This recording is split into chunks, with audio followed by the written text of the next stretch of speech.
আসসালামু আলাইকুম সুপ্রিয় শিক্ষার্থীরা, তোমরা যারা হিসাব বিজ্ঞান নিয়ে খুবই ভীত থাকো এবং মনে করো যে হিসাব বিজ্ঞান মনে হয় খুব বেশি কঠিন, তোমাদের কাছে এমন যাদের মনে হয় তাদের মূলত আসলে প্র্যাকটিসের সমস্যা। তো তোমাদের এই ভীতিটাকে দূর করার জন্য আমরা স্কুল অফ এক্সেলেন্সের পক্ষ থেকে তোমাদের প্রত্যেকটা চ্যাপ্টার ওয়াইজ ক্লাস দিচ্ছি, যেখানে আমরা কি করাচ্ছি, তোমাদের বেসিকটা দেখাচ্ছি, সিকিউ সলভ করাচ্ছি, পাশাপাশি আমাদের কমন উপযোগী যে এমসিকিউগুলো তোমাদের জন্য সবচেয়ে বেশি গুরুত্বপূর্ণ সেগুলো কিন্তু আমরা সলভ করে দিচ্ছি। তো তোমাদের আজকের ক্লাসটি মূলত প্রথম পত্রের হিসাব বিজ্ঞান প্রথম পত্রের সর্বশেষ অধ্যায় একতরফা দাখিলা পদ্ধতি নিয়ে। কোন চ্যাপ্টারের আলোচনা? একতরফা দাখিলা পদ্ধতি। এবং এখানে আমরা কিন্তু তিনটি বিষয় আলোচনা করব। তোমাদের এই অধ্যায়ের সিকিউ এবং এমসিকিউ সলভ করার জন্য যতটুকু টপিক তোমাদের জানার প্রয়োজন ততটুকু আমরা বেসিক জানবো।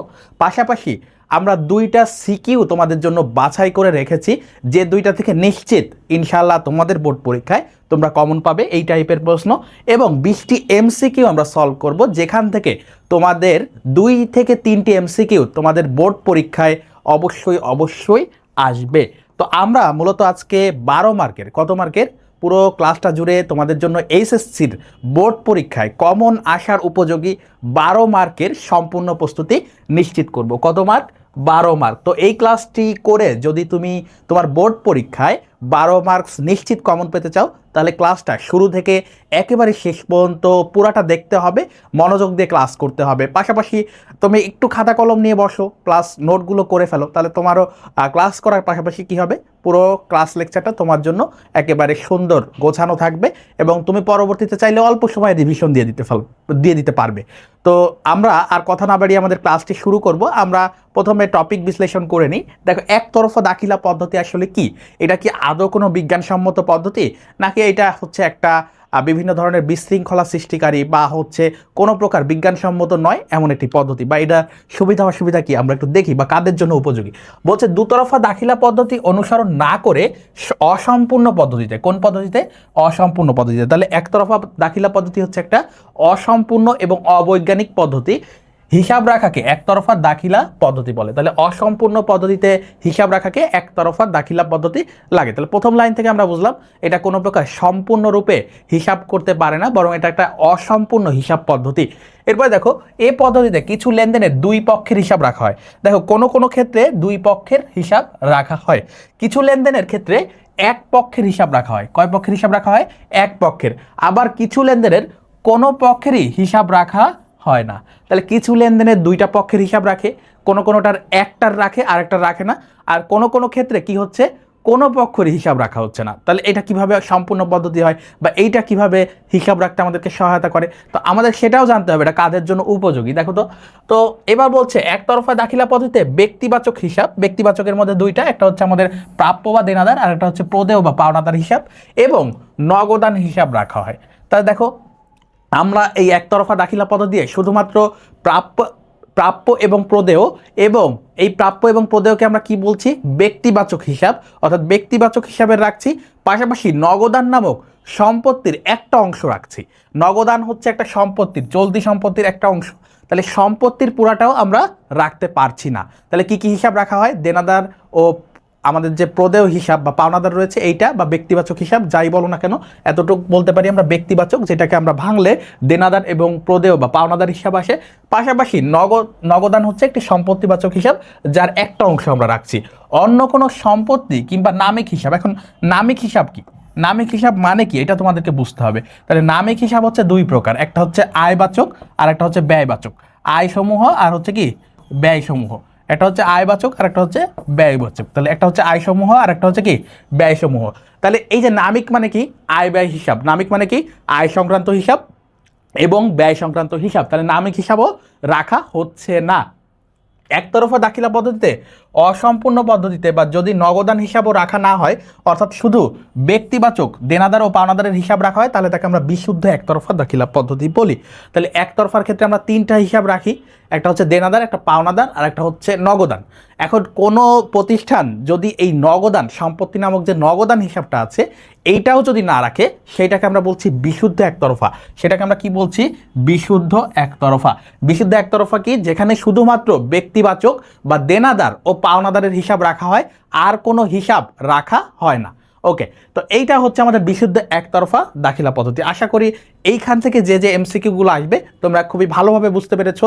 এছাড়াও যদি না বুঝে থাকো বা কোনো কিছু নিয়ে কনফিউশন থাকে, আমাদেরকে একটু কষ্ট করে কমেন্টে জানাই দাও, আমরা চেষ্টা করব সেগুলো সলভ করে দেওয়ার। তো আমরা এরপরে যাই, একতরফা দাখিলা পদ্ধতিতে আমাদের প্রারম্ভিক এবং সমাপনী মূলধন নির্ণয় করতে হয়। কেন?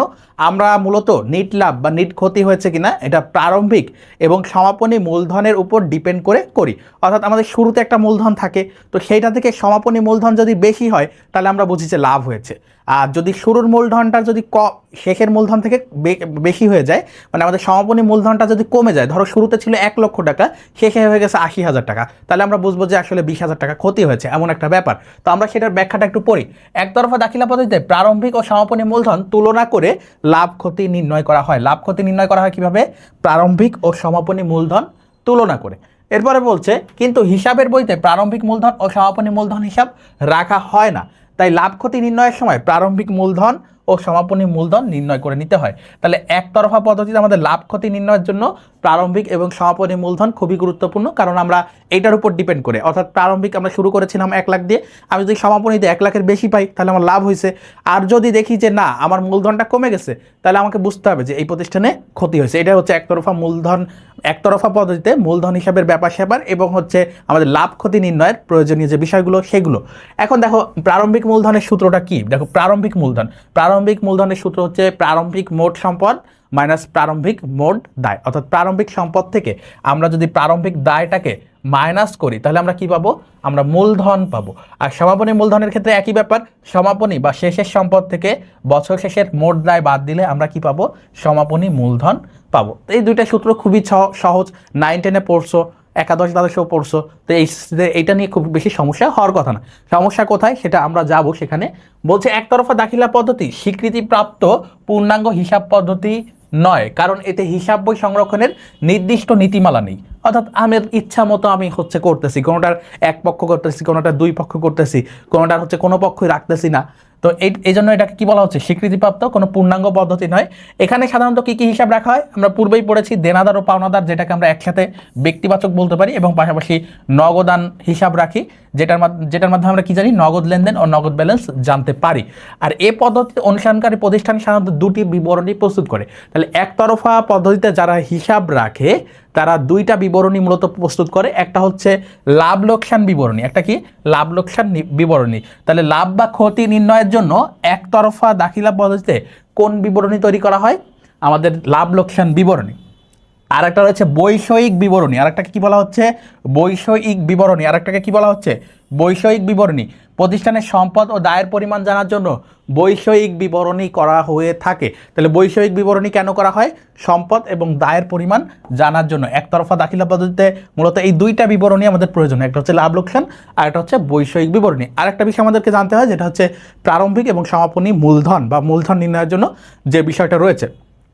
পাশাপাশি তোমাদেরকে এই অধ্যায়ে কি বলতে পারে যে একতরফা দাখিলা পদ্ধতি কাদের জন্য মূলত প্রযোজ্য? ধরো একেবারে ছোট ধরনের যেসব প্রতিষ্ঠান আছে যাদের হচ্ছে লোকবল কম, একেবারে হিসাববিদ রাখার মতো অত পরিসরে বিজনেস নয়, সেই ক্ষেত্রে সাধারণত একতরফা দাখিলা পদ্ধতি ব্যবহার করা হয়। তো এই এমসিকিউ বা এই ধরনের কথাবার্তা তোমাদের প্রশ্নে বা বোর্ড পরীক্ষায় আসতে পারে। তো এই ছিল আমাদের আলোচনা। এরপর দেখো একতরফা দাখিলা পদ্ধতিতে লাভ ক্ষতি নির্ণয়ের জন্য আমরা কোন সূত্র ব্যবহার করতে পারি। দেখো লাভ ক্ষতি নির্ণয়ের একটা সূত্র রয়েছে, যেটাকে আমি তোমাদেরকে একটু আগেই বলেছিলাম যে আমাদেরকে লাভ ক্ষতি নির্ণয়ের পূর্বে কি নির্ণয় করে নিতে হবে? সমাপনী মূলধন এবং প্রারম্ভিক মূলধন নির্ণয় করে নিতে হবে। কি নির্ণয় করে নিতে হবে? সমাপনী মূলধন এবং প্রারম্ভিক মূলধন নির্ণয় করে নিতে হবে। লাভ ক্ষতির সূত্র হচ্ছে সমাপনী মূলধন যোগ উত্তোলন মাইনাস প্রারম্ভিক মূলধন মাইনাস অতিরিক্ত মূলধন যদি থাকে। সব কিছুতে যে সবগুলো আইটেম থাকবে এমন না, কোনো প্রতিষ্ঠানের অতিরিক্ত মূলধন নাও থাকতে পারে, তাহলে আমরা 0 দিব। তাহলে আমরা সমাপনী মূলধনের সাথে উত্তোলন যোগ করব, পাশাপাশি প্রারম্ভিক মূলধন এবং অতিরিক্ত মূলধন কি করব? মাইনাস করব। তাহলে আমরা লাভ বা ক্ষতি পেয়ে যাব।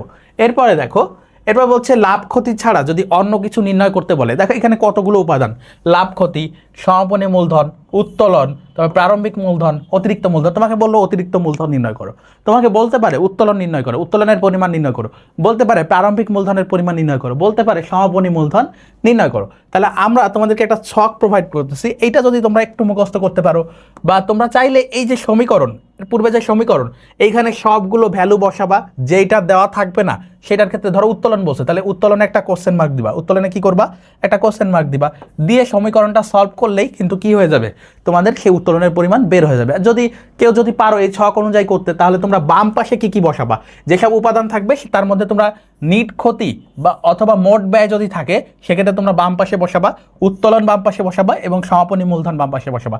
বাম পাশে কি কি বসাইতে পারবা, নিট ক্ষতি, উত্তোলন এবং হচ্ছে সমাপনী মূলধন। ডান পাশে কি কি বসাইতে পারবা, প্রারম্ভিক মূলধন, অতিরিক্ত মূলধন, নিট লাভ বা মোট আয়। যদি নিট ক্ষতি থাকে তাহলে মোট ব্যয় দেওয়া থাকবে না, যদি মোট ব্যয় দেওয়া থাকে তাহলে নিট ক্ষতি থাকবে না।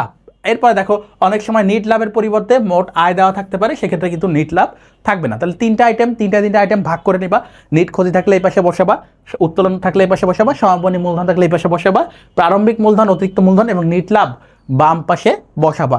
এরপরে তোমার ধরো বললো যে অতিরিক্ত মূলধনের পরিমাণ নির্ণয় করো, তাহলে সবগুলো আইটেম বসাইছো, এটা তো তুমি জানো না, দুই পাশে যোগ হওয়া, দুই পাশে সমান হওয়ার কথা, দুই পাশে যোগ করে কি হওয়ার কথা, সমান হওয়ার কথা। তাহলে তোমার এই পাশটা বড়, দুই পাশে একই অ্যামাউন্ট লিখবা, দুই পাশে কি করবা, একই অ্যামাউন্ট লিখবা, দুই পাশে একই টাইপের অ্যামাউন্ট লিখবা, লিখে হচ্ছে দেখবা যে এই পাশে কতটুকু ঘাটতি পড়ে, সেটাই হচ্ছে তোমার কোশ্চেন মার্কের অ্যান্সার। আশা করি এইভাবে তোমরা বের করতে পারবা, অথবা এই যে কোশ্চেন মার্ক দিয়ে সমীকরণটা যদি সমাধান করো তাও কিন্তু বের করতে পারবা। আমরা তোমাকে এক্সাম্পলের মাধ্যমে আরও সহজভাবে বোঝাই দিচ্ছি, তোমাদের যদি এই বিষয়টা বুঝতে কষ্ট হয়, অথবা আমরা যে 20টা এমসিকিউ সলভ করবো কিছুক্ষণ পরেই, সেটার মাধ্যমে কিন্তু তোমরা বুঝতে পারবে। তো আমরা একটা এক্সাম্পল রাখছি, দেখো কীভাবে বের করতে পারি। রহিম একজন খুচরা ব্যবসায়ী, 2006 সালের শুরুতে তার মূলধন ছিল, তাহলে এইটা হচ্ছে আমাদের প্রারম্ভিক মূলধন 45,000 টাকা। প্রারম্ভিক মূলধন যদি তোমরা এই ছকটা দিয়ে সলভ করতে চাও, তাহলে প্রারম্ভিক মূলধন যাওয়ার কথা ডান পাশে, তাহলে আমরা প্রারম্ভিক মূলধন এই পাশে 45,000 টাকা বসিয়ে দিব, কত বসাবো, 45,000 টাকা। ওকে, এরপরে 2006 সালের শেষে তার মূলধন দাঁড়িয়েছে, তাহলে এইটা হচ্ছে তার সমাপনী মূলধন। এটা কোন মূলধন, সমাপনী মূলধন। তাহলে সমাপনী মূলধন বসবে আমাদের এই পাশে 25,000 টাকা।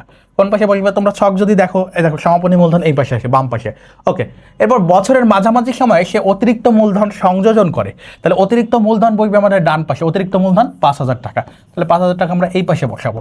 সারা বছরে তার মোট উত্তোলনের পরিমাণ 20,000 টাকা, তাহলে উত্তোলন কোন পাশে ছিল, দেখো বাম পাশে ছিল, উত্তোলন কোন পাশে ছিল, বাম পাশে, তাহলে উত্তোলনটা আমরা বসাবো এই পাশে 20,000 টাকা। ওকে, এখন দেখো উক্ত বছরে তার লাভ বা ক্ষতির পরিমাণ কত, তাহলে লাভ বা ক্ষতি কোন পাশে বসবে, লাভ বা ক্ষতি বসবে দেখো ডান পাশে, লাভ বা নিট লাভ বা ক্ষতি, নিট লাভ কোন পাশে বসবে, ডান পাশে। যদি ছোট হয় তাহলে আমরা বুঝবো যে নিট লাভ হয়েছে, যদি এই পাশটা ছোট হয় তাহলে আমরা বুঝবো যে নিট ক্ষতি হয়েছে। এখন দেখো আমাদের এই পাশটা, দেখো এই পাশটা আছে কি বড়, আর এই পাশটা আছে কি ছোট, এই পাশটা কি হয়েছে বড়, এই পাশে দেখো, এই পাশে যোগ করলে আমাদের কি হচ্ছে, দুই পাশে আমরা যোগ করবো, এই পাশে যোগ করলে হচ্ছে 45, এই পাশে হচ্ছে 50, তাহলে আমরা 50 লিখবো উভয় পাশে, উভয় পাশে কি লিখবো 50,000, এই পাশেও লিখবো 50,000। ওকে, 50,000 লিখলাম। এখন দেখো আমাদের শর্ট পড়তেছে, এখানে তো 45,000 হচ্ছে, তাহলে এই পাশে হচ্ছে আমাদের কোশ্চেন মার্ক, তার মানে আমরা বুঝতে পারতেছি বাম পাশে আছে মানে নিট ক্ষতি হয়েছে, বাম পাশে আছে মানে কি নিট ক্ষতি হচ্ছে, তাহলে নিট ক্ষতি কত, নিট ক্ষতি হচ্ছে 5,000 টাকা। এই কোশ্চেন মার্কটা কত, 5,000 দিলে দেখবে এই পাশেও 50,000 হচ্ছে, তাহলে আমাদের 5,000 হচ্ছে নিট ক্ষতির পরিমাণ। তাহলে এই প্রশ্নের অ্যান্সার কি, ক্ষতির পরিমাণ, কিসের পরিমাণ, ক্ষতির পরিমাণ 5,000 টাকা, 5,000 টাকা। ওকে, তো এই ধরনের এমসিকিউ আসলে আশা করি তোমরা সলভ করতে পারবা, খুবই সহজ। আমি তো তোমাদেরকে বোঝানোর জন্য একটু ধীরে ধীরে করলাম, তোমরা খুবই সহজে দুই পাশে বসাবা, পার্থক্যটা যদি ওই পাশে শর্ট পড়ে তাহলে ক্ষতি হয়েছে, যদি ডান পাশে শর্ট পড়ে তাহলে হচ্ছে তোমাদের নিট কি হয়েছে, নিট লাভ হয়েছে। আশা করি তোমরা বুঝতে পেরেছো। এরপরে দেখো আমাদের এই অধ্যায়ের সলভ করার জন্য, এই অধ্যায়ের যে সৃজনশীল আছে সেটা সলভ করার জন্য আমাদের কয়েকটা বিবরণী করতে হয়। আমি তোমাদেরকে বলেছিলাম যে মূলধন নির্ণয় করা লাগতে পারে, তো মূলধন নির্ণয় করা হচ্ছে কি আমাদের আর্থিক অবস্থার বিবরণীর একটা অংশ। আর্থিক অবস্থার বিবরণীতে কি থাকে, সম্পদ, দায় ও মালিকানা সত্ত্ব থাকে। তাহলে আমরা এখানে দেখো আর্থিক অবস্থার বিবরণী লিখেছি, কি লিখেছি, আর্থিক অবস্থার বিবরণী লিখছি, তাই না। তাহলে আর্থিক অবস্থার বিবরণীর মধ্যে আমাদের মালিকানা সত্ত্ব লাগে, তো মালিকানা সত্ত্ব বের করতে গেলে আমরা আর্থিক অবস্থার বিবরণী হেডিং দিতেই পারি। এটা কিন্তু মূলত আর্থিক বিবরণীর ছক নয়, আমরা হচ্ছে মূলধন বের করার চেষ্টা করতেছি। দেখো মূলধন বের করার সময় আমাদের কি করতে হবে, সম্পদ যেগুলো আছে এখানে দেখো একটা ছক আছে প্রারম্ভিক টাকা আর একটা হচ্ছে সমাপনী টাকা। আমাদেরকে প্রারম্ভিক মূলধনও বের করতে বলতে পারে, আমাদেরকে সমাপনী মূলধনও বের করতে বলতে পারে। প্রারম্ভিক মূলধন বললে আমরা শুধু এতটুকু টানবো, যদি সমাপনী মূলধন বলে তাহলে এটা দিব না, শুধু এটা দিব। আর যদি দুইটাই নির্ণয় করতে বলে তাহলে আমরা প্রারম্ভিক এবং সমাপনী দুইটা কলামই দিব। এবং দেখো সম্পদের মধ্যে আমরা ভূমি, দালান কোঠা, ইজারা সম্পদ, কলকবজা, যন্ত্রপাতি, অফিস সরঞ্জাম, বিনিয়োগ, অগ্রিম খরচা বলি, এগুলোকে রাখতে পারি। অনাদায়ী আয়, প্রাপ্য হিসাব, মজুত পণ্য, প্রাপ্য নোট, ব্যাংক জমা, হাতে নগদ, এই সবগুলো করার পরে আমাদের যে আইটেমটা আসবে এটা হচ্ছে প্রারম্ভিক, এটা হচ্ছে সমাপনী। ধরো আমরা দুইটাই বের করতেছি। এরপরে আমরা এখান থেকে যাবতীয় দায়গুলো কি করব, বাদ দিয়ে দিব, বিয়োগ করব। করার পরে যেটা পাবো দেখো মূলধন পাবো। মূলধনটা হচ্ছে আমাদের সম্পদ ও দায়ের পার্থক্য, অর্থাৎ আমাদের যে মোট সম্পদ যতটুকু বের হয়েছিল সেটা থেকে আমাদের মোট দায়টা বাদ দেওয়ার পর যে অংশটা থাকে সেটাই হচ্ছে আমাদের কি মূলধন বা সম্পদ ও দায়ের পার্থক্য। এভাবে কিন্তু আমরা কি বের করতে পারি, প্রারম্ভিক এবং সমাপনী মূলধন বের করতে পারি। প্রারম্ভিক এবং সমাপনী মূলধনের সূত্র কি ছিল, মোট সম্পদ থেকে মোট দায় বাদ দেওয়া। সমাপনী হলে সমাপনী মোট সম্পদ, প্রারম্ভিক হলে প্রারম্ভিক মোট সম্পদ থেকে প্রারম্ভিক মোট দায় বাদ দেওয়া। সেইটাই করছি, আর কিচ্ছু না। এই যে দেখো এই সূত্রটাই অ্যাপ্লাই করছি, আর কিচ্ছু করি নাই আমরা। এই যে এখানে যে সূত্রটা ছিল তাই করছি। প্রারম্ভিক মোট সম্পদ থেকে প্রারম্ভিক মোট দায় বাদ দিয়েছি, প্রারম্ভিক সমাপনী মোট সম্পদ থেকে সমাপনী মোট দায় বাদ দিয়েছি, আমরা মূলধন পেয়েছি এই ছকের মাধ্যমে।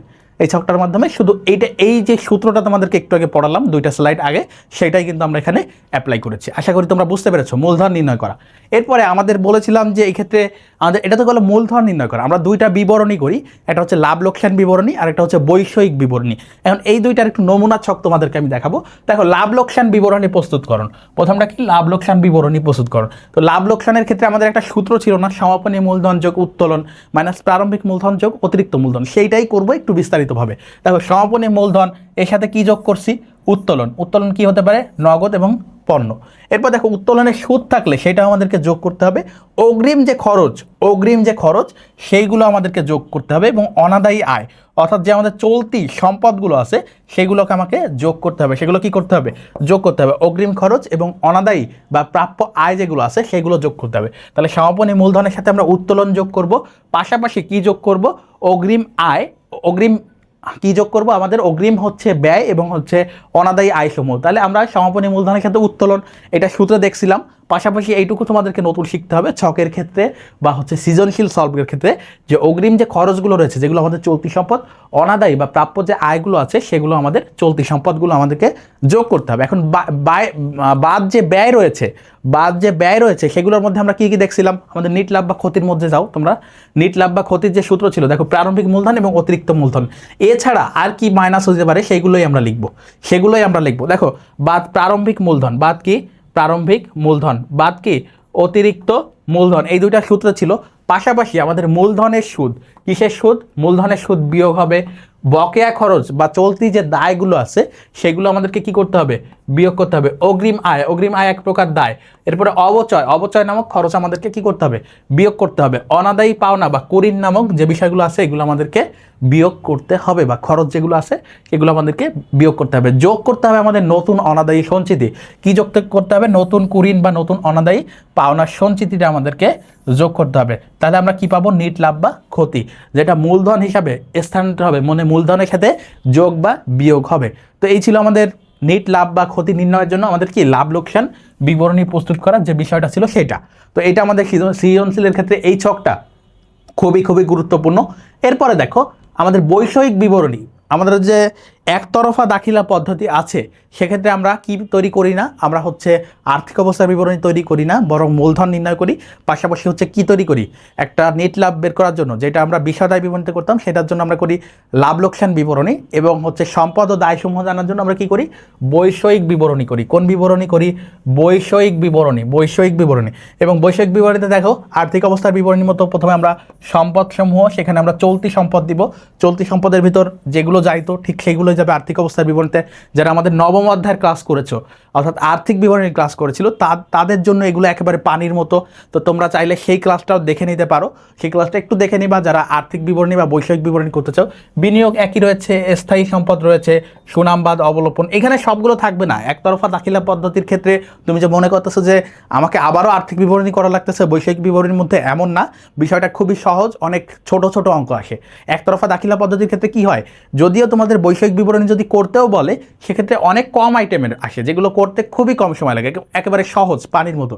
তো ভূমি, দালান কোঠা, এই সম্পদগুলো এখানে আমি যেহেতু নমুনা ছক দেখাচ্ছি এই জন্য যা যা সম্পদ আসতে পারে সবই আমি দিয়েছি। এরপর দেখো আমরা মোট সম্পদ পাবো এবং মোট সম্পদ থেকে কি বাদ দিব, চলতি দায়, মোট সম্পদ আমাদের ইকুয়াল টু হয়ে গিয়েছে। মোট সম্পদ ইকুয়াল টু হয়ে আমাদের যে মোট সম্পদ আসলো চলতি এবং স্থায়ী সম্পদ এবং বিনিয়োগ যোগ করে এটা আমাদের কিসের সমান হবে? দায় এবং মালিকানা সত্ত্বে। তাহলে চলতি দায় দিয়ে আমরা শুরু করব, পাওনাদার, প্রদেয় বিল, ব্যাংক জমাতিরিক্ত প্রদেয় বা বকেয়া খরচ, এগুলো দিয়ে আমাদের মোট চলতি দায় আসলো। এর সাথে আমাদের দীর্ঘমেয়াদী দায়গুলো যোগ করতে হবে, তারপরে আমরা মোট দীর্ঘমেয়াদী দায় পাবো। এবং মালিকানা সত্ত্ব, মালিকানা সত্ত্ব কিন্তু আমরা আরেকটা ছকের মাধ্যমে বের করা শিখেছি, তো সেইটাই কিন্তু আমাদেরকে এখানে আসতেছে। দেখো, প্রারম্ভিক মূলধন যোগ অতিরিক্ত মূলধন যোগ মূলধনের সুদ যোগ নিট লাভ, যদি ক্ষতি হয় সেক্ষেত্রে নিট ক্ষতি বাদ উত্তোলন বাদ হচ্ছে উত্তোলনের সুদ। তো এই হচ্ছে আমাদের মালিকানা সত্ত্ব নির্ণয়ের বিষয়গুলো। তো এইভাবে আমাদের মালিকানা সত্ত্ব এবং মোট দায়টা কী, মোট দায়টা কী হবে? আমাদের যে সম্পদ ছিল, মোট সম্পদ ছিল, এটার সমান হবে। এটার কী হবে? সমান হবে, ইকুয়াল হবে, ইকুয়াল হবে। ওকে, তো এটাই ছিল মূলত বৈষয়িক বিবরণী, যেটা আর্থিক অবস্থার বিবরণীর মতো সিমিলার, কিন্তু এই অধ্যায়ের জন্য যেহেতু আর্থিক অবস্থার বিবরণীতে তুলনামূলক তোমাদের জন্য ওটা ম্যান্ডেটরি করে দেয় তোমাদের বোর্ড পরীক্ষায়, পাশাপাশি ওইটা একটু, এটা চেয়ে একটু কঠিন, অনেক বেশি কঠিন। বা আর্থিক অবস্থার বিবরণী তোমরা পারবা না, আর্থিক বিবরণী তোমরা পারবা না এমন না। আমাদের ক্লাসটা করো, নবম অধ্যায়ের একটা ক্লাস আছে তোমাদের প্রথম পথের আর্থিক বিবরণী নিয়ে, তো সেই ক্লাসটা করলে একেবারে সহজ হয়ে যাবে। এবং তখন এই অধ্যায়টা তোমার কাছে পানির মতো লাগবে যদি বৈষয়িক বিবরণী আসে। আশা করি বুঝতে পেরেছো। তো প্রত্যেকটা ম্যাথে বা একতরফা দাখিলা পদ্ধতিতে বৈষয়িক বিবরণী আসবে এমন কোনো বিষয় না, লাভ ক্ষতি হিসাব আসার সম্ভাবনা সবচেয়ে বেশি।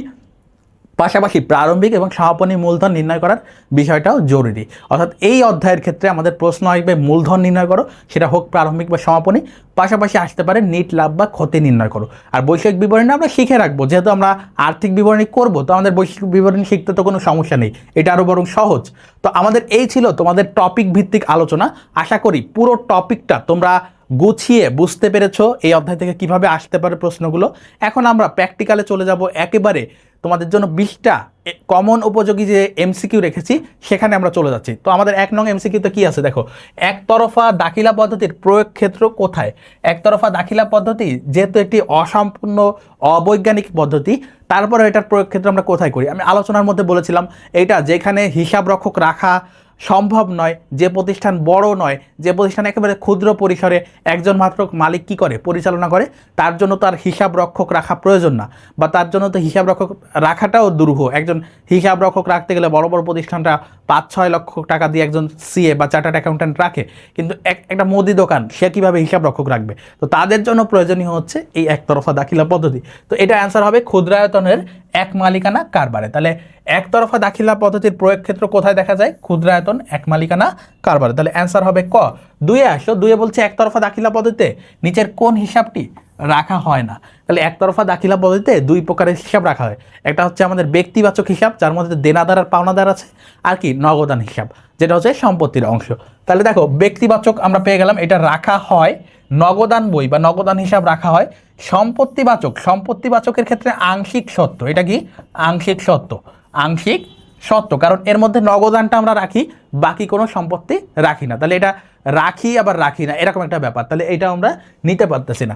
আর নামিক হিসাব, আয় ব্যয় হিসাব কোনোভাবেই এখানে রাখা হয় না। তাহলে আমাদের অ্যান্সার হবে ঘ। এখানে অ্যান্সার কি হবে? ঘ। আশা করি বুঝতে পারছো।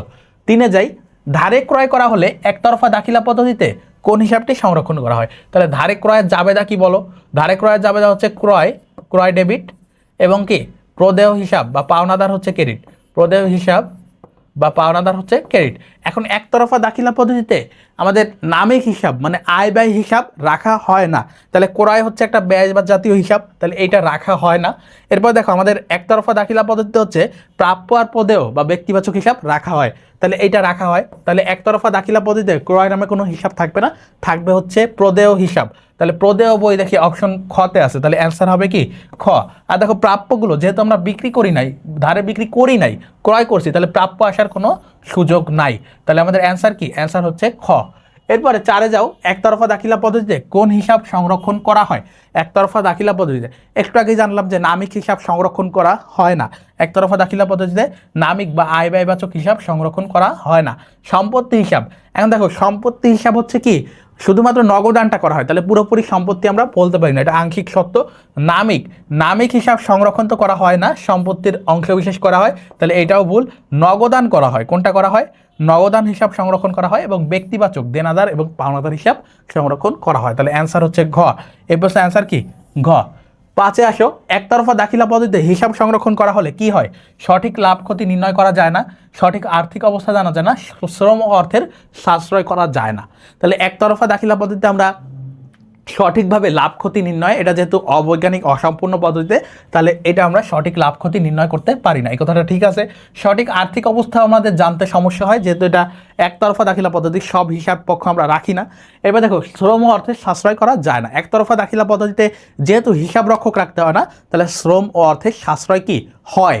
হয়। তাহলে এই কথাটা ভুল আছে, তাহলে অ্যান্সার হবে 1 ও 2। অ্যান্সার কি হবে? 1 ও 2। ছয়ে আসো, ছয়ে বলছে একতরফা দাখিলা পদ্ধতি ব্যবহারের কারণ কি? কম ব্যয়বহুল। দেখো, একতরফা দাখিলা পদ্ধতি হচ্ছে আমাদের ছোট প্রতিষ্ঠান বা এক মালিকানা ব্যবসায়ের ক্ষেত্রে উপযুক্ত, এটা কম ব্যয়বহুল বলে। মুনাফা নির্ধারণে অধিক নির্ভরযোগ্য। মুনাফা নির্ধারণে অধিক নির্ভরযোগ্য হচ্ছে দুতরফা দাখিলা পদ্ধতি। কোন পদ্ধতি? দুতরফা দাখিলা পদ্ধতি। তাহলে এই কথাটা ভুল আছে, দুতরফা দাখিলা পদ্ধতি, দুতরফা দাখিলা। ওকে, তাহলে এটা হচ্ছে ভুল আছে। হিসাব শাস্ত্রে কম জ্ঞান সম্পন্ন লোকের ব্যবহার। তাহলে আমাদের অনেকেই তো হিসাব শাস্ত্র বা হিসাব বিজ্ঞান বোঝে না, তাহলে তাদের জন্য এটা ব্যবহার করা উপযোগী একতরফা দাখিলা পদ্ধতি। তাহলে এই কথাটাও ঠিক আছে। 1 ও 3 হচ্ছে আমাদের অ্যান্সার। আমাদের অ্যান্সার কি? 1 ও 3। সাথে আসো, কোন পদ্ধতিতে হিসাব সংরক্ষণে কোনো সুনির্দিষ্ট নীতি অনুসৃত হয় না? তাহলে এতক্ষণ ধরে পড়ছো যে একতরফা দাখিলা পদ্ধতিতে কোনো ধরনের নিয়ম নীতি তোয়াক্কা করা হয় না, তাহলে এটা অ্যান্সার হবে একতরফা দাখিলা পদ্ধতি। একটু আগেই বলছিলাম তোমাদের পড়ানোর সময় বা এই অধ্যায়ের আলোচনার সময় যে এই অধ্যায়ের এমসিকিউ এবং সৃজনশীলগুলো আসে খুবই সহজ আকারে। তো এই অধ্যায়ের যারা হচ্ছে বাদ দাও বা স্কিপ করার ট্রাই করো, তাদের এমসিকিউতে অন্তত 2-3 মার্ক তো পাবা কমন, এবং খুবই সহজ। তো সেই জন্য তোমাদের জন্য 20টা এমসিকিউ বাছাই করছি, এবং সেগুলো একটু করলে তোমাদের 2-3টা এমসিকিউ পাইলে তো তোমার একটা গ্রেড আগায় গেল। তুমি 59 পাইয়া ধরো হচ্ছে এ মাইনাস তোমার হচ্ছে মিস গেল, তার চেয়ে 2 মার্ক পেয়ে যদি তুমি 61 পাও, তোমার কিন্তু এ মাইনাস হয়ে গেল। তুমি যদি 69 থেকে 2-3 মার্ক পেয়ে যদি 72-এ চলে যাও, তোমার কিন্তু এক গ্রেড উপরে হয়ে গেল। তুমি ধরো 79-তে যায় এ প্লাস মিস করলা, সেটার মতো দুঃখ আর কোনো কিছু যে নাই। এবং তুমি যদি সেইটা এইখান থেকে যদি 2-3 মার্কের এমসিকিউ পেরেও যদি 2-3 মার্ক অ্যাচিভ করতে পারো, সেটা তোমার এ প্লাস নিশ্চিত করতে পারে। তাহলে তোমাদের কি করতে হবে? কোনো অধ্যায় যারা এ প্লাস টার্গেট করো, তাদের আসলে কোনো অধ্যায়ের এমসিকিউ স্কিপ করার সুযোগ নেই।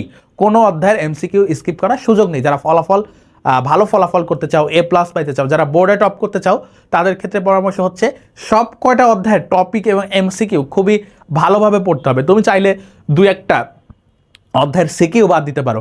এবং আমি কিন্তু খুব দ্রুতই তোমাদের জন্য একটা এমন ধরনের সাজেশনমূলক ভিডিও আনবো যে কাদের জন্য, কোন টাইপের স্টুডেন্টের জন্য কোনটা গুরুত্বপূর্ণ, কোন ধরনের সাজেশন তাদের প্রয়োজন, কোন ধরনের অধ্যায় তাদেরকে করতে হবে।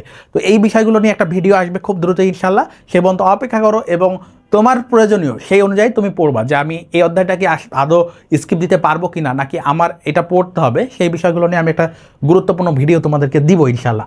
তো দেখো, সুনির্দিষ্ট নীতি অনুসৃত হয় না হচ্ছে একতরফা দাখিলা পদ্ধতি, এটা গেল। 8-এ আসি, কোন মূলধনের উপর সুদ ধার্য করা হয়? দেখো, বলছে বিনিয়োজিত মূলধন, সমাপনী মূলধন, প্রারম্ভিক মূলধন, কার্যকরী মূলধন।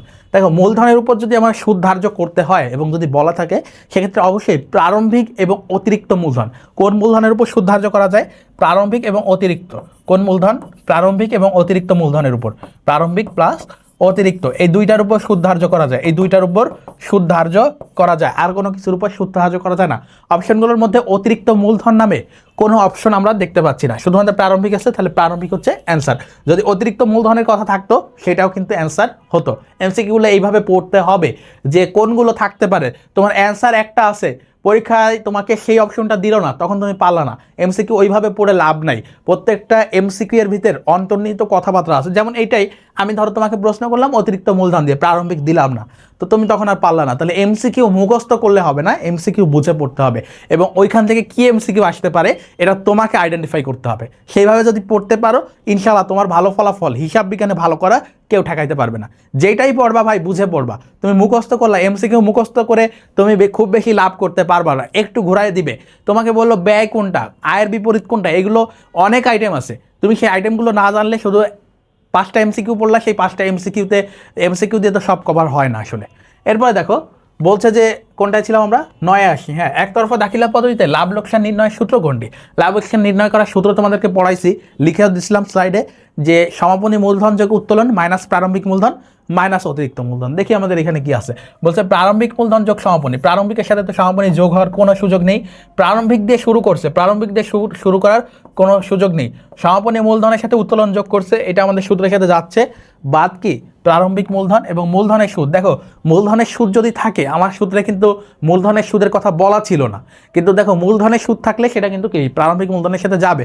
এর সাথে আরও থাকতে পারে, এর সাথে আরও থাকতে পারে অতিরিক্ত মূলধন। কি থাকতে পারে? অতিরিক্ত মূলধন ব্র্যাকেটের মধ্যে, এবং যদি ব্র্যাকেটের বাইরে দিতে চাও সেক্ষেত্রে মাইনাস দিতে হবে। ওকে, এরপর দেখো ঘতে আসো, তাহলে আমাদের গ হচ্ছে অ্যান্সার। ঘতে দেখি প্রারম্ভিক মূলধন দিয়ে শুরু করছে, এটা যাবে এই দিকে, তাহলে হচ্ছে না আমাদের। এবং পরিচালন ব্যয়, এই কথাটা সম্পূর্ণ ভুল, তাহলে আমাদের অ্যান্সার গ। এই প্রশ্নের অ্যান্সার কি? গ। এই প্রশ্নের অ্যান্সার হচ্ছে গ। 10-এ আসো। 10-এ বলছে প্রতি সপ্তাহে 500 টাকা উত্তোলন করলে 10% হারে উত্তোলনের সুদ কত? প্রতি সপ্তাহে কত? 500 টাকা করে উত্তোলন। তাহলে বছরে কত সপ্তাহ? 52 সপ্তাহ। তাহলে 500 টাকা করে উত্তোলন করছি আমরা, 500 করে উত্তোলন করছি। কত সপ্তাহ? 52 সপ্তাহ। কত পার্সেন্ট? 10%। 10% মানে 10/100। এখন দেখো এখানে কি বলা আছে? প্রতি সপ্তাহের শেষে, শুরুতে, এরকম সপ্তাহ বললে আমরা ধরে নিব যে এটা 6 মাসের অ্যাভারেজ করে দিব। কি করে দিব? কোনো কিছু বলা না থাকলে আমরা 6 মাসের অ্যাভারেজ করে দিব। 51/2, তারপরে হচ্ছে আমাদের 53/2, এগুলো বলতে পারবো যখন আমাদের শেষে বা সপ্তাহের শুরুতে বলে দিবে। কিন্তু এখানে কোনো কিছু বলা না থাকলে আমরা অ্যাভারেজ করব হাফ দিয়ে, 1/2। কত দিয়ে করব? 1/2, 1/2। ওকে, তাহলে 500 × 52 × 10 ডিভাইডেড বাই 100/2। এখন তোমরা এটা সহজে কাটাকাটি করতে পারো। দেখো সহজে যদি আমরা কাটাকাটি করতে চাই, এখানে 2টা শূন্য আছে, আমরা 2টা শূন্য কেটে দিই। এখানে দেখো 2 আছে, এটা যদি কেটে আমি 5 দিয়ে দিই, হলো না? এখন বাকিগুলো তুমি গুণ করে দাও। দেখো 5 × 5 = 25, 25 × 52, 25 × 52, 25 × 52, বা সবগুলোই তুমি ক্যালকুলেটারে গুণ ভাগ করতে পারতা। তাহলে 25 × 52 একটু ক্যালকুলেটারে চাপ দাও তোমরা। 25 × 52, 25 × 52, তাহলে 1300 কত টাকা আসতেছে? 1300 হচ্ছে আমাদের অ্যান্সার। তাহলে অ্যান্সার কত? 1300 হচ্ছে আমাদের অ্যান্সার। গ। আমাদের অ্যান্সার হচ্ছে গ। আশা করি বুঝতে পারছো। 11-তে আসি। একতরফা দাখিলা পদ্ধতিতে লাভ ক্ষতি নির্ণয় করা হয় কিসের ভিত্তিতে? একতরফা দাখিলা পদ্ধতির ক্ষেত্রে লাভ ক্ষতি আমরা নির্ণয় করি সবসময় মূলধনের ভিত্তিতে। কিসের ভিত্তিতে? মূলধনের ভিত্তিতে। তোমাদেরকে বলছিলাম যে প্রারম্ভিকের চেয়ে সমাপনী যদি বেশি হয়ে যায় তাহলে আমাদের লাভ হয়, প্রারম্ভিকের থেকে যদি সমাপনীটা দেখি কম তাহলে আমাদের ক্ষতি হয়। তাহলে আমরা মূলধনের ভিত্তিতে, কিসের ভিত্তিতে করি? মূলধনের ভিত্তিতে। মূলধনের ভিত্তিতে আমরা লাভ ক্ষতি নির্ণয় করি। 12-তে আসি। একতরফা দাখিলা পদ্ধতিতে নিট লাভ নির্ণয় করার জন্য প্রস্তুত করা হয়। নিট লাভ কিসের উপর ভিত্তি করে নির্ণয় করি? আয় বিবরণী আমরা করি না, লাভ লোকসান বিবরণী, লাভ লোকসান হিসাব, বিশদ আয় বিবরণী। তাহলে বিশদ আয় বিবরণী, আয় বিবরণী একই কথা। লাভ লোকসান হিসাব করি না, বরং লাভ লোকসান বিবরণী করি। কি করি? বিবরণী। তাহলে খ হচ্ছে আমাদের অ্যান্সার। 13-তে আসো। প্রদেয় হিসাবের প্রারম্ভিক ও সমাপনী জের যথাক্রমে 20,000 ও 22,000 টাকা। ধারে ক্রয়ের পরিমাণ 70,000 টাকা। প্রদেয় হিসাবকে নগদে পরিশোধের পরিমাণ কত টাকা? দেখো আমাদের শুরুতে প্রারম্ভিক জের কত? প্রারম্ভিক জের হচ্ছে 20,000 টাকা। কত টাকা? 20,000 টাকা। 20,000 টাকা। 20,000 টাকা। ওকে, আমাদের ধারে ক্রয়ের পরিমাণ সারা বছর ধরে ধারে ক্রয় করছি 70,000। তাহলে আমাদের প্রদেয় হিসাব মানে যার কাছে পাওনাদার, যে পাওনাদার সে আমাদের কাছে কত টাকা পাওয়ার কথা? আমার শুরুতে ছিল 20,000, সে পাইতো আরও 70,000 টাকা, তার কাছ থেকে ধারে ক্রয় করছি। তাহলে সে আমাদের কাছে পাওয়ার কথা 90,000 টাকা। কত পাওয়ার কথা? 90,000 টাকা। কত পাওয়ার কথা? 90,000। কিন্তু আমরা দেখলাম যে সমাপনী জেরটা আছে 22,000 টাকা। কত আছে? 22,000 টাকা। তাহলে এই 22,000 আসলো কেমনে? তাকে আমরা অবশ্যই পরিশোধ করছি। তাহলে পরিশোধ করছি, কত টাকা পরিশোধ করছি সেটা বের করার জন্য আমাদের ওই 22,000 টাকা বিয়োগ করতে হবে। কি করতে হবে? ওই 22,000 টাকা বিয়োগ করতে হবে। তাহলে দেখো 68,000 টাকা আমরা পরিশোধ করছি। কত? 68,000 টাকা। তাহলে দেখো আমাদের সমাপনী হওয়ার কথা ছিল 90, কিন্তু আসে হচ্ছে 22। তার মানে আমরা বাকিটা হচ্ছে পরিশোধ করে দিছি নগদে। তাহলে নগদে পরিশোধের পরিমাণ হচ্ছে আমাদের 68,000 টাকা। অ্যান্সার হচ্ছে খ। অ্যান্সার কি? খ। 14-তে আসো। জনাব বিশ্বাস সাহেবের প্রারম্ভিক মূলধন কত? 20,000 টাকা। সমাপনী মূলধন কত? 26,000 টাকা। অতিরিক্ত মূলধন 4,000 টাকা। উত্তোলনের পরিমাণ 1,000 টাকা হলে ওই বছরে লাভ বা ক্ষতির পরিমাণ কত? একটা ছক দিছিলাম, ডান পাশে বাম পাশে দিয়ে করতে পারো, অথবা সূত্র আছে লাভ ক্ষতি নির্ণয়ে, সরাসরি সেখানে বসাইতে পারো। লাভ বা ক্ষতি নির্ণয়ের সূত্র হচ্ছে আমাদের কি? সমাপনী মূলধন যোগ উত্তোলন। এখানে সমাপনী মূলধন আছে 26 যোগ উত্তোলন আছে 1। তাহলে আমরা লিখবো 26 যোগ 1, 26 যোগ 1। মাইনাস কি দিব, প্রারম্ভিক মূলধন আছে 20,000, তাহলে এটা মাইনাস করব। অতিরিক্ত মূলধন আছে কিনা দেখো, অতিরিক্ত মূলধন আছে 4,000, এটাও মাইনাস করব। তাহলে 26 আর 1 27, 27 থেকে 24 মাইনাস করো, 3,000 টাকা হচ্ছে আমাদের লাভ। 3,000 কি, 3,000 হচ্ছে আমাদের লাভ। তাহলে নিট লাভ কত, 3,000 টাকা হচ্ছে লাভ, 3,000 টাকা লাভ। তাহলে ক হচ্ছে আমাদের অ্যান্সার, আমাদের অ্যান্সার কত, ক। তো প্রিয় শিক্ষার্থীরা, আমরা 15 নং এমসিকিউতে যদি যাই, ব্যবসায়ের প্রারম্ভিক মূলধন 10 লক্ষ টাকা, অতিরিক্ত মূলধন দেওয়া আছে 50,000 টাকা, সমাপনী মূলধন 15 লক্ষ টাকা এবং উত্তোলন 30,000 টাকা হলে নিট মুনাফা কত, এটা বের করতে বলেছে। নিট মুনাফা বলুক বা ক্ষতি বলুক, আমরা একই সূত্র দিয়ে বের করতে পারি, অথবা তোমাদেরকে একটি ফরম্যাট দিয়েছি যেটা ডান পাশে তুমি কিছু আইটেম রাখবা, বাম পাশে রাখবা, ওইটা দিয়েও করতে পারো। তো আমি সূত্রের মাধ্যমে করতেছি। দেখো, প্রথমে দেখো আমাদের সূত্রে কি ছিল, নিট মুনাফার সূত্র কি ছিল, সমাপনী মূলধন যোগ উত্তোলন মাইনাস প্রারম্ভিক মূলধন মাইনাস অতিরিক্ত মূলধন। তাহলে এখানে দেখো সমাপনী মূলধন কত আছে, আছে 15 লক্ষ টাকা। আমি প্রত্যেকটার ক্ষেত্রে 3টা শূন্য বাদ দিয়ে নিচ্ছি ক্যালকুলেশনের সুবিধাতে। তো 15 লক্ষ টাকা দিলাম, প্লাস আমাদের উত্তোলন কত, উত্তোলন দেখো 30,000 টাকা, উত্তোলন কত আছে 30,000 টাকা। আমি বাদ দিব কি, প্রারম্ভিক মূলধন আর অতিরিক্ত মূলধন। প্রারম্ভিক মূলধন আছে 10 লক্ষ টাকা, তো আমি 3টা শূন্য বাদ দিয়ে 1,000 লিখলাম, এবং অতিরিক্ত মূলধন আছে আমাদের 50,000 টাকা। এই দুইটা আইটেম যাবে বাদ। তাহলে আমাদের এইখানে হচ্ছে 1530 মাইনাস হচ্ছে আমাদের 1,050। এখন ক্যালকুলেটারও করতে পারো, নিজে নিজেও বিয়োগ করতে পারো। দেখো কত আসতেছে আমাদের, 0 8 হাতে 1 4, তাহলে 480। তার মানে 3টা শূন্য যদি তুমি শেষে আবার অ্যাড করে দাও, তাহলে 4,80,000 টাকা হচ্ছে আমাদের কি, আমাদের নিট লাভ। যদি ফলাফল যদি বিয়োগে চলে যাইতো তাহলে নিট ক্ষতি হইতো, এখানে প্লাসে আছে, আমরা কি বলতে পারি, 4,80,000 টাকা হচ্ছে আমাদের নিট মুনাফা বা লাভ হয়েছে। তাহলে অ্যান্সার হচ্ছে ক, অ্যান্সার কি, ক। এরপরে 16তে যাব আমরা। জনাব প্রবাল এর 2024 সালের 1 জানুয়ারি তারিখে 1,50,000 টাকার সম্পদ ও 30,000 টাকার দায় ছিল। উক্ত বছরে তার নিট মুনাফা 20,000 টাকা এবং উত্তোলন 10,000 টাকা ছিল। জনাব প্রবালের সমাপনী মূলধন কত। তাহলে আমরা যে নিট লাভ বা নিট ক্ষতির যে সূত্র শিখেছি, সেখানেই যদি আমরা কোশ্চেন মার্ক দিয়ে করি, সেক্ষেত্রেও বের করতে পারবা, বা তোমাদের যে ফরম্যাটটা দিয়েছিলাম একটু আগে ক্লাসের টপিক আলোচনার সময়, সেটা দিয়েও করতে পারবা। তো আমি একটা উদাহরণ তোমাদেরকে কিন্তু ফরম্যাট দিয়ে করে শিখিয়েছি ক্লাসের মধ্যে এক্সাম্পল আকারে। এখন আমি তোমাদেরকে ইকুয়েশনে কোশ্চেন মার্ক বসে কিভাবে তোমরা সলভ করতে পারো সেটা একটু যদি দেখিয়ে দিই। দেখো, এখানে আমাদের সমাপনী মূলধন বের করতে বলেছে। কি বের করতে বলেছে, সমাপনী মূলধন। তাহলে সমাপনী মূলধন কোথায় বসে, সেইখানে আমরা কোশ্চেন মার্ক দিব। তাহলে দেখো আমাদের নিট লাভ কত ছিল, এই প্রশ্নে নিট লাভ কত দেওয়া আছে, নিট মুনাফা দেওয়া আছে 20,000 টাকা। তাহলে আমরা নিট মুনাফা 20,000 ইকুয়াল টু, আমি 3টা শূন্য বাদ দিয়ে নিই সুবিধার্থে। তো দেখো নিট মুনাফা ইকুয়াল টু কি, নিট মুনাফা সূত্র কি, নিট মুনাফা ইকুয়াল টু হচ্ছে আমাদের একতরফা দাখিলা পদ্ধতিতে সমাপনী মূলধন যোগ উত্তোলন মাইনাস প্রারম্ভিক মূলধন মাইনাস অতিরিক্ত মূলধন। তো আমরা নিট মুনাফার জায়গায় নিট মুনাফা লিখলাম। এরপরে কি হয়, সমাপনী মূলধন। সমাপনী মূলধন আমাদেরকে বের করতে বলেছে, তো আমরা এখানে লিখে দিই সমাপনী মূলধন, এটা আমরা জানি না, সমাপনী মূলধন যোগ উত্তোলন। উত্তোলন কত দেওয়া আছে দেখো, উত্তোলন কত দেওয়া আছে দেখো, সম্পদ ও দায় ছিল বলা আছে, সম্পদ ও দায় ছিল। বলছে এত টাকা সম্পদ, এত টাকা দায় ছিল, উক্ত বছরে তার নিট মুনাফা হয় 20,000 টাকা, উত্তোলন 10,000 টাকা হলে। তাহলে দেখো সম্পদ ও দায় যদি থাকে, সম্পদ ও দায় যদি দেওয়া থাকে, তাহলে প্রারম্ভিক মূলধন কিন্তু দেওয়া নেই, প্রারম্ভিক মূলধন কিন্তু দেওয়া নেই। উত্তোলন কত দেওয়া আছে দেখো, উত্তোলন ছিল হচ্ছে 10,000 টাকা, উত্তোলন কত ছিল 10,000 টাকা। তাহলে সমাপনী মূলধনের সাথে আমরা উত্তোলন যোগ করি, 10 যোগ দিলাম। প্রারম্ভিক মূলধন এবং অতিরিক্ত মূলধন আমাদের থাকতেও পারে, প্রারম্ভিক মূলধন অবশ্যই থাকবে, কিন্তু অতিরিক্ত মূলধন নাও থাকতে পারে। এই প্রশ্নে প্রারম্ভিক মূলধন আছে, কিন্তু পরোক্ষভাবে দেওয়া আছে, তোমাদের সরাসরি বলে দেওয়া নাই যে প্রারম্ভিক মূলধন এত। এখানে বরং বলছে যে সম্পদ 1,50,000 টাকা এবং দায় 30,000 টাকা। কি বলছে, দায় 30,000 টাকা। তাহলে সম্পদ এবং দায়ের পার্থক্য হচ্ছে প্রারম্ভিক মূলধন। প্রারম্ভিক সম্পদ থেকে যদি আমরা প্রারম্ভিক দায় বাদ দিই, তাহলে কিন্তু আমাদের প্রারম্ভিক মূলধন পাই, এবং ওই প্রারম্ভিক মূলধনটা আমাদের এই জন্যই বের করতে হচ্ছে যেহেতু আমাদের এই সূত্রে প্রারম্ভিক মূলধন আছে। তাহলে আমাদের প্রারম্ভিক মূলধনটা আমরা যদি একটু বের করতে চাই, তাহলে কি লিখতে পারি আমরা, প্রারম্ভিক মূলধন ইকুয়াল টু, কি লিখতে চাই, প্রারম্ভিক মূলধন ইকুয়াল টু, প্রারম্ভিক মূলধন ইকুয়াল টু কি, আমাদের প্রারম্ভিক যে সম্পদ সেটা থেকে প্রারম্ভিক যে দায় রয়েছে সেটা বাদ যাবে। তাহলে সম্পদ 1,50,000, সেটা থেকে আমরা দায় বাদ দিব, দায় 30,000। তাহলে আমাদের প্রারম্ভিক মূলধন কত ছিল, 1,20,000। প্রারম্ভিক মূলধন কত ছিল, 1,20,000 টাকা। তাহলে আমরা এই যে এখানে সমাপনী মূলধন যোগ উত্তোলন মাইনাস প্রারম্ভিক মূলধন লিখলাম, অতিরিক্ত মূলধন এই প্রশ্নের ক্ষেত্রে নাই, তাহলে আমরা শূন্য দিব। তাহলে আমরা মাইনাস প্রারম্ভিক মূলধন 1,20,000 দিচ্ছি, মাইনাস শূন্য দিচ্ছি অতিরিক্ত মূলধন আকারে। এখন দেখো আমরা যদি ইকুয়েশনটা সলভ করার চেষ্টা করি, ইকুয়েশনের এই বাম পাশে আসছে 20,000 ইকুয়াল টু দিলাম, সমাপনী মূলধন আমরা জানি না, এটা কোশ্চেন মার্ক। ওকে, এখানে দেখো প্লাস এবং মাইনাস এই দুটা করলে কি হচ্ছে, এই দুটা করলে কি হচ্ছে, এই দুটা করলে কি হচ্ছে দেখো, 1,20,000 থেকে যদি এই প্লাস 10,000 আমরা মাইনাস করি, তাহলে মাইনাস 1,10,000 হয়। কত হয় -1,10,000।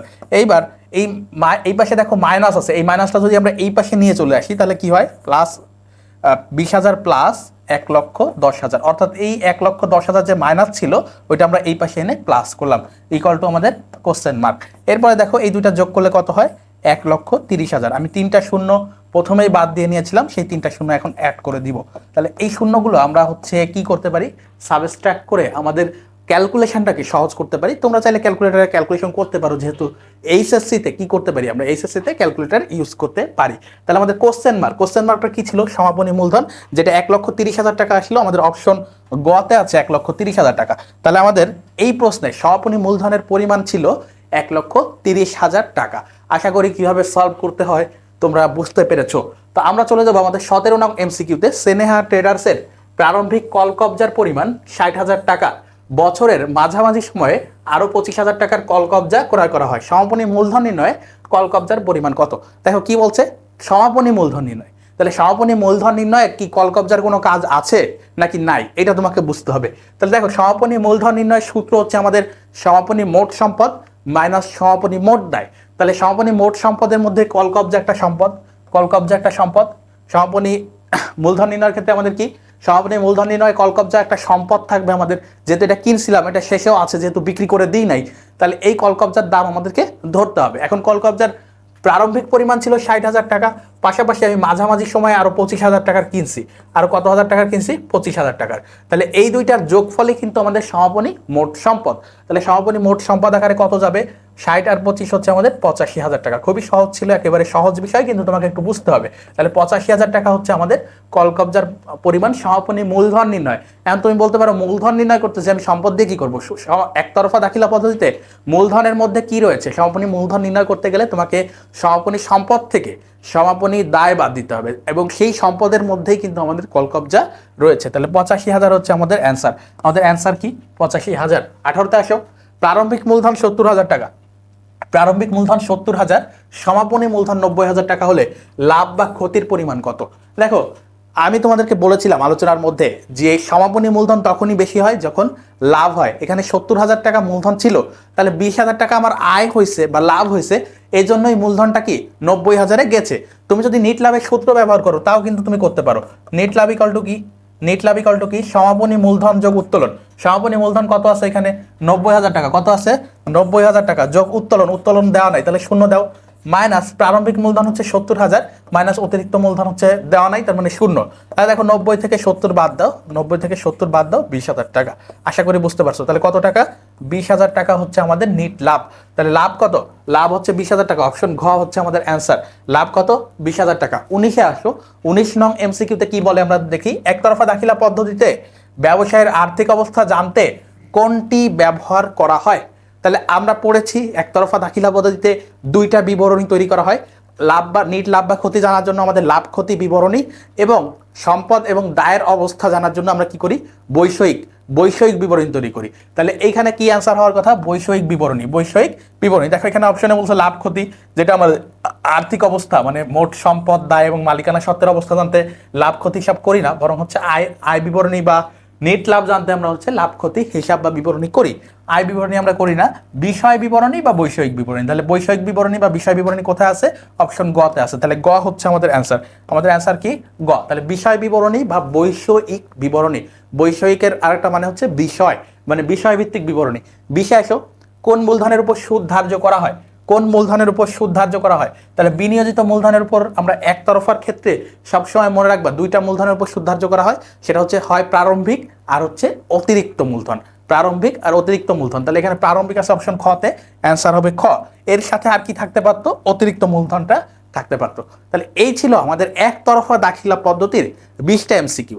এই অধ্যায়ে খুব বেশি এমসিকিউ নাই, কয়েকটা কমন টাইপ এমসিকিউ বা সাধারণ এমসিকিউ পড়লে তোমাদের নিশ্চিত এই অধ্যায় থেকে তোমরা 2 বা 3 মার্কের এমসিকিউ কমন পেয়ে যাবা। সেরকম 20টা এমসিকিউ তোমাদের জন্য সিলেক্ট করেছিলাম এবং সলভ করে দিলাম। আশা করি তোমরা 20টা এমসিকিউ বুঝে পড়েছো এবং হচ্ছে আমার সাথে সবগুলো বিষয় বুঝে নিয়েছো, প্রত্যেকটা টপিক বুঝে নিয়েছো। তোমাদের আশা করি এই অধ্যায় থেকে কোনো ধরনের এমসিকিউ আসলে ইনশাআল্লাহ কোনো ধরনের হ্যাসেল পোহাতে হবে না সলভ করার ক্ষেত্রে। আমরা এখন চলে যাব আমাদের একতরফা দাখিলা পদ্ধতির যে দুইটা সৃজনশীল কমন উপযোগী তোমাদের জন্য আমি বাছাই করেছি, তৈরি করেছি। তো সেই সৃজনশীল দুইটা আমরা সলভ করব এবং এখান থেকে তোমরা বিশ্বাস রাখতে পারো ইনশাআল্লাহ তোমাদের এই টাইপের হুবহু বা এই টাইপের সেম প্যাটার্নের সৃজনশীল ইনশাআল্লাহ তোমাদের বোর্ড পরীক্ষায় থাকবে, এটা লিখে রাখো। তো আমরা সৃজনশীল একে চলে যাব। সৃজনশীল একে কি বলছে দেখো, জনাব রায়হান একতরফা দাখিলা পদ্ধতি অনুযায়ী হিসাব সংরক্ষণ করেন। তার হিসাব বইয়ের খতিয়ানের জের দেওয়া আছে, অর্থাৎ সে খতিয়ান বইতে যেসব হিসাবগুলো করেছে তার জের দেওয়া আছে। কিন্তু জেরের ক্ষেত্রে তুমি একটা জিনিস দেখো, একবার বলছে 31/12/2017 টাকা, আরেকবার বলছে হচ্ছে জেরের কথা কি 31/12/2018, 31/12/2018। এই বিষয়টা খুবই ভালোভাবে বুঝতে হবে। আমরা বুঝতে পারতেছি পুরো হিসাবকালটা 2018 সালের 1 জানুয়ারি শুরু হয়েছে, 2018 সালের 31 ডিসেম্বর তারিখে শেষ হয়েছে। তাহলে 31 ডিসেম্বরে শেষ হয়েছে, এটা হচ্ছে সমাপনী। এটা কি সমাপনী? ওকে, এটা হচ্ছে আমাদের সমাপনী। এখন দেখো, এখন বলতেছে যে এই যে 31/12/2017, তাহলে 31/12/17 পরের দিনই হচ্ছে আমাদের কি 1 জানুয়ারি 2018। তাহলে আমরা ধরে নিব গত বছরের যেটা সমাপনী এই বছরের সেটা প্রারম্ভিক। তাহলে এইটা হচ্ছে 2018 সালের প্রারম্ভিক, এটা হচ্ছে কি 2018 সালের প্রারম্ভিক, 2018 সালের প্রারম্ভিক, এটা হচ্ছে 2018 সালের কি প্রারম্ভিক। তাহলে আশা করি এই দুইটা বিষয় তোমাদের কাছে ক্লিয়ার, দুইটা তারিখ। এখন আমরা অনেকগুলো হিসাব দেখতে পেলাম, এখানে হাতে নগদ, ব্যাংক জমা, যন্ত্রপাতি, বিনিয়োগ, মজুদ পণ্য, দেনাদার, পাওনাদার, প্রদেয় বিল আছে। এখন আমরা চলে যাব আমাদের হচ্ছে নিচের যে তথ্য, অতিরিক্ত যে তথ্যগুলো আছে এগুলো একটু পড়ে নিই। জনাব রায়হান কারবার থেকে প্রতি মাসে 2000 টাকা উত্তোলন করে। প্রতি মাসে কত উত্তোলন করে? 2000 টাকা। এটা প্রতি মাসে, প্রতি মাসে যদি 2000 উত্তোলন করে, বছরে করে 24,000 টাকা, এটা বুঝতে পারতেছো। এছাড়া তিনি কারবার থেকে বছরে 5,000 টাকার পণ্য উত্তোলন করে। তাহলে এক বছরে সে 5,000 টাকার পণ্য উত্তোলন করে, 24,000 টাকা নগদ উত্তোলন করে। ওকে, তাহলে মোট কত উত্তোলন করে? মোট 29,000 টাকা উত্তোলন করে। পড়ে ফেললাম। তিনি 1/7/2018, তাহলে 1/7/2018 কি জুলাইয়ের 1 তারিখে। তাহলে এই জুলাইয়ের 1 তারিখ মানে কি 6 মাস পরে, 6 মাস পরে কারবারের জন্য 20,000 টাকা মূল্যের একটি ডেলিভারি ভ্যান ক্রয় করেন। তাহলে ডেলিভারি ভ্যান হচ্ছে আমাদের স্থায়ী সম্পদ, এটা ক্রয় করছে বছরের মাঝামাঝি বা জুলাইয়ের 1 তারিখে। তাহলে এটার উপর 6 মাসের খরচ ধরতে হতে পারে, অবচয় ধরতে হতে পারে, আমরা এখনো পড়ি নাই। এরপরে দেখো, এই ডেলিভারি ভ্যান ক্রয়ের জন্য 15,000 টাকা তিনি ব্যক্তিগত তহবিল থেকে সরবরাহ করেন। তাহলে তিনি যখন ভ্যান ক্রয় করছে ব্যবসার জন্য, তখন ব্যক্তিগত তহবিল থেকে 15,000 টাকা দিয়েছে। তার মানে এই 15,000 টাকা তিনি অতিরিক্ত মূলধন দিচ্ছে। কি করছে? বছরের মাঝামাঝি সময় দিচ্ছে। তাহলে এই 15,000 টাকা হচ্ছে অতিরিক্ত মূলধন। এতটুকু পড়ে ফেললাম, আশা করি কারো কোনো সমস্যা নেই। অন্যান্য তথ্যের মধ্যে কি কি বলছে দেখো, বেতন বকেয়া রয়েছে 4,000 টাকা, এটা বকেয়া বেতন। অগ্রিম প্রদত্ত ভাড়া 5,000 টাকা। অগ্রিম প্রদত্ত ভাড়া কত? 5,000 টাকা। বিবিধ দেনাদারের 5,000 টাকা আদায়যোগ্য নয়, তাহলে এটা হচ্ছে অনাদায়ী পাওনা। এটা কি? অনাদায়ী পাওনা। ওকে, অবশিষ্ট দেনাদারের উপর 5% অনাদায়ী পাওনা সঞ্চিতি ধার্য করতে হবে। তাহলে এটা নতুন অনাদায়ী পাওনা সঞ্চিতি, এটা হচ্ছে নতুন অনাদায়ী পাওনা, আর এটা হচ্ছে নতুন অনাদায়ী পাওনা সঞ্চিতি। ওকে, যন্ত্রপাতি ও ডেলিভারি ভ্যানের উপর 10% হারে অবচয় ধার্য করতে হবে। তাহলে আমি একটু আগে দেখো ভ্যান কেনার সময় বলছিলাম যে অবচয় ধরতে হতে পারে, এবং অবচয় ধরলে আমরা যেহেতু মাঝামাঝি সময় কিনছে 6 মাসের ধরবো। তাহলে এই ছিল আমাদের সকল তথ্য পড়া শেষ। পাশাপাশি দেখো এখানে বলছে যন্ত্রপাতির উপর। তাহলে যন্ত্রপাতি দেখো আমাদের রেওয়া মিলেই ছিল, যন্ত্রপাতি হচ্ছে আমাদের 30,000 টাকা, যন্ত্রপাতি হচ্ছে 30,000 টাকা। তাহলে এটা বছর শুরু থেকেই ছিল, অর্থাৎ প্রারম্ভিক যে হিসাব তথ্যগুলো দেওয়া আছে সেখান থেকেই ছিল। তাহলে এটা পুরো বছরের অবচয় হবে। তাহলে এই তথ্যগুলো তোমাকে বুঝতে হবে, প্রশ্ন পড়ার সাথে সাথে প্রত্যেকটা তথ্য ব্যাখ্যা করে ফেলতে হবে যে এটা কোথায় যাবে। যেমন আমাদের যন্ত্রপাতিটা কোথায় যাবে? বৈষয়িক বিবরণী সম্পদের মধ্যে যাবে। এটার অবচয় যতটুকু আছে সেটা আমাদের লাভ ক্ষতি হিসাবে যাবে, এটুকু আমরা বুঝতেছি। আবার ক নম্বরে কোনো রিকোয়ারমেন্টে আমরা কিছু বলেছি কিনা আমরা একটু পড়ি। কতে বলছে যন্ত্রপাতি ও ডেলিভারি ভ্যানের উপর অবচয় খরচের পরিমাণ নির্ণয় করো। তাহলে আমাদের এই দুইটা বিষয়ের উপর অবচয় খরচ, তো একটু আগে বলছিলাম যন্ত্রপাতির উপর আমার পুরো বছরের অবচয় ধরতে হবে 10%, এবং ডেলিভারি ভ্যানের উপর যেহেতু মাঝামাঝি সময় কিনছে আমাকে কি করতে হবে? 6 মাসের অবচয় ধরতে হবে। তাহলে এই ছিল আমাদের কয়ের রিকোয়ারমেন্ট। আমরা কতে ক সলভ করবো। তাহলে যন্ত্রপাতির অবচয় আমরা প্রথমে বের করি। যন্ত্রপাতি কত দেখতে পাচ্ছ? 30,000 টাকা পাচ্ছ। তাহলে 30,000 টাকা হচ্ছে আমাদের যন্ত্রপাতি। 30,000 টাকা কি আমাদের যন্ত্রপাতি? 30,000 টাকা হচ্ছে আমাদের যন্ত্রপাতি। তাহলে আমরা যন্ত্রপাতির অবচয় যদি বের করতে চাই তাহলে কি লিখবো? 30,000 গুণ 30,000 গুণ কি লিখবো? 30,000 গুণ 10%। কত পার্সেন্ট? 10%, মানে 10/100। ওকে, তাহলে শূন্যগুলো কাটো। তাহলে 3,000 টাকা হচ্ছে আমাদের যন্ত্রপাতির অবচয়। মানে যন্ত্রপাতির অবচয় কত? 3,000 টাকা। যন্ত্রপাতির অবচয় কত? 3,000 টাকা। 3,000 টাকা হচ্ছে যন্ত্রপাতির অপচয়। এরপরে আমরা ডেলিভারি ভ্যানের অপচয় যাব। ডেলিভারি ভ্যান কিনছি 20,000 টাকা দিয়ে। কত টাকা দিয়ে? 20,000 টাকা দিয়ে। 20,000 টাকা দিয়ে। এটার উপর কত পার্সেন্ট অপচয় করব?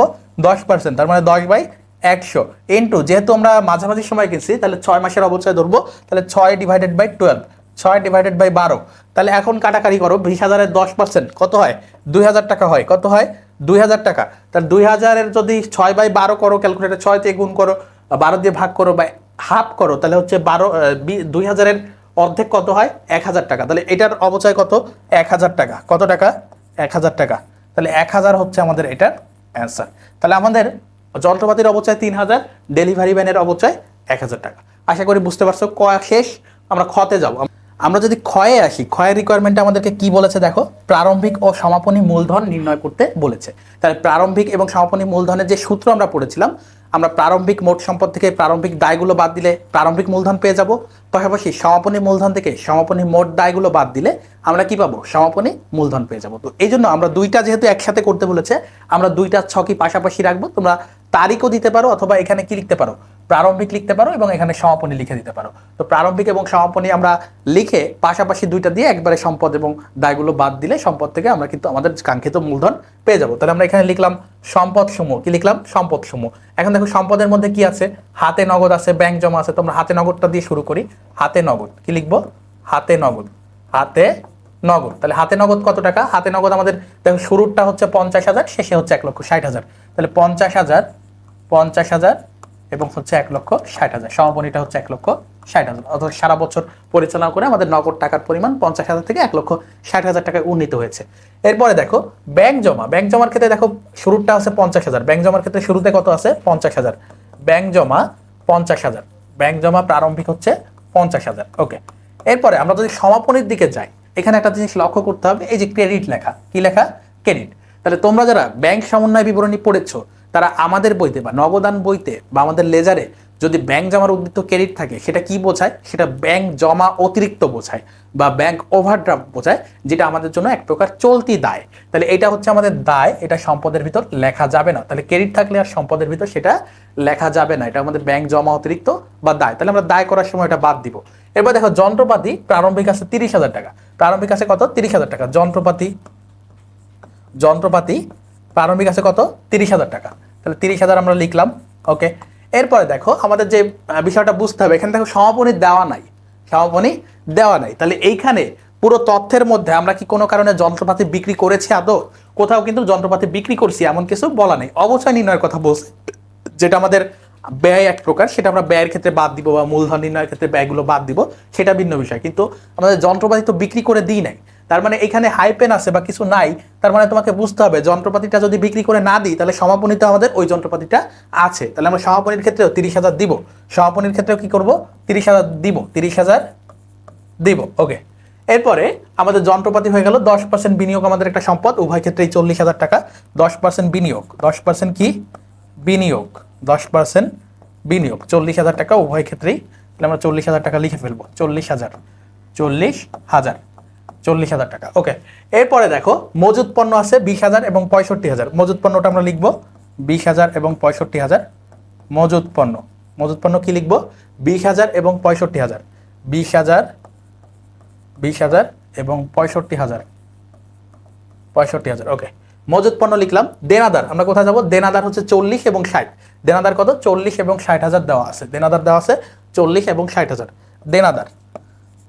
দেনাদার 40,000 এবং 60,000। 40,000 এবং 60,000 টাকা এবং 60,000 টাকা। ওকে।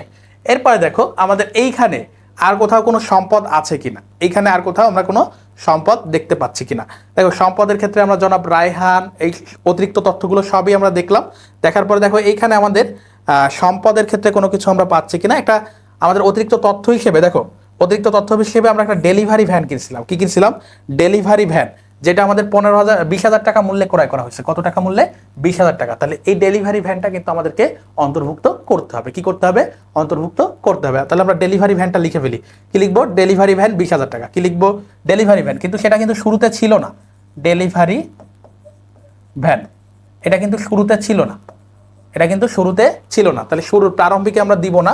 এটা হচ্ছে সমাপনীতে আমাদের 20,000 টাকার একটা ডেলিভারি ভ্যান আছে। তাহলে এখন আমরা সম্পদগুলো সব যোগ করব, সম্পদগুলো সব কি করব, যোগ করব। এখন সম্পদগুলো যদি আমরা যোগ করি তাহলে দেখতে পাই দেখো কত হচ্ছে আমাদের, সম্পদগুলো যোগ করব, প্রারম্ভিকেরটাও যোগ করব, সমাপনীরটাও যোগ করব।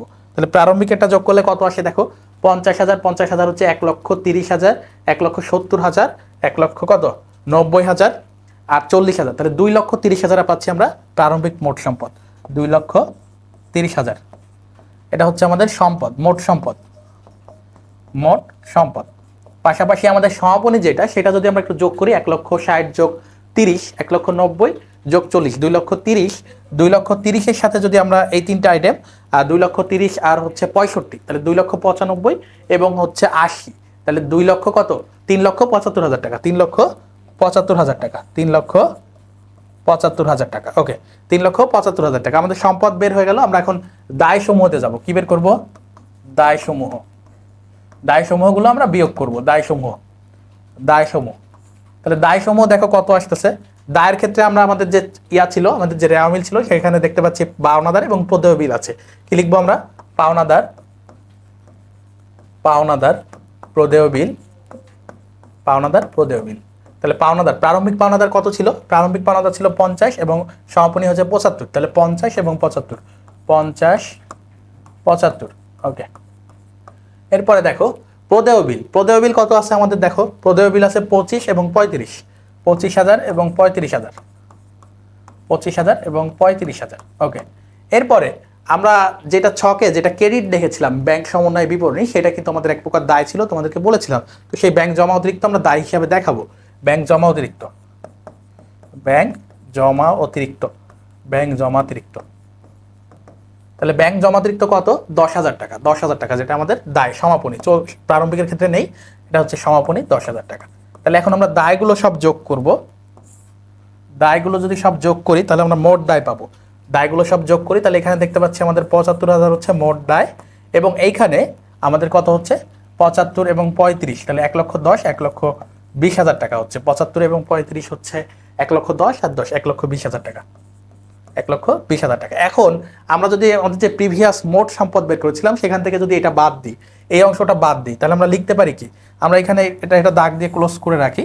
তো প্রিয় শিক্ষার্থীরা, এখন আমাদের মোট দায় বের হয়ে গেল, আমরা এখানে মোট দায় লিখতে পারি, অর্থাৎ প্রারম্ভিক এবং সমাপনী যে দায়টা, এটা আমাদের মোট দায়।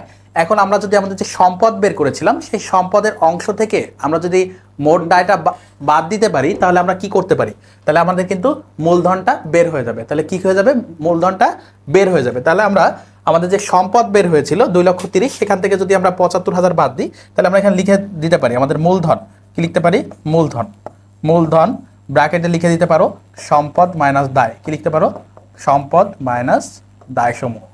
ওকে, তাহলে এটা লিখলে আমরা যদি আমাদের সম্পদ যেটা ছিল 2,30,000 থেকে, 2,30,000 থেকে তোমরা যদি 75,000 বাদ দাও, 2,30,000 থেকে যদি 75 বাদ দাও, 2,30,000 মাইনাস যদি 75,000 দাও, তাহলে কত আসে তোমরা একটু দেখো ক্যালকুলেটরে। তাহলে আমাদের 1,55,000 কত আসতেছে, 1,55,000 আমাদের প্রারম্ভিক মূলধন, প্রারম্ভিক মূলধন, এবং সমাপনী মূলধনটা কত আসতেছে দেখো, সমাপনী মূলধনে আমাদের 3,75,000 ছিল, 3,75,000 মাইনাস আমাদের যে দায়টা এসেছে 1,20,000, 1,20,000, তাহলে আমাদের 2,55,000 হচ্ছে আমাদের সমাপনী মূলধন, 2,55,000। ওকে, এখন দেখো আমাদের ক্ষয়ের রিকোয়ারমেন্ট শেষ হলো। আমরা গতে যদি যাই, আমরা গয়ের ক্ষেত্রে দেখো, গতে বলছে উপযুক্ত তথ্যের ভিত্তিতে প্রতিষ্ঠানের লাভ লোকসান বিবরণী প্রস্তুত করো। লাভ লোকসান বিবরণীর ক্ষেত্রে আমাদের শুরুটা হয় কি দিয়ে, আমরা যে লাভ লোকসান বিবরণী তোমাদেরকে দেখিয়েছিলাম সেখানে কি দিয়ে শুরু হয়েছিল, আমাদের শুরু হয়েছিল আমাদের কি দিয়ে দেখো, সমাপনী মূলধন দিয়ে শুরু হয়েছিল। তাহলে আমরা এখানে সমাপনী মূলধন লিখবো, কি লিখবো, সমাপনী মূলধন, সমাপনী মূলধন, সমাপনী মূলধন।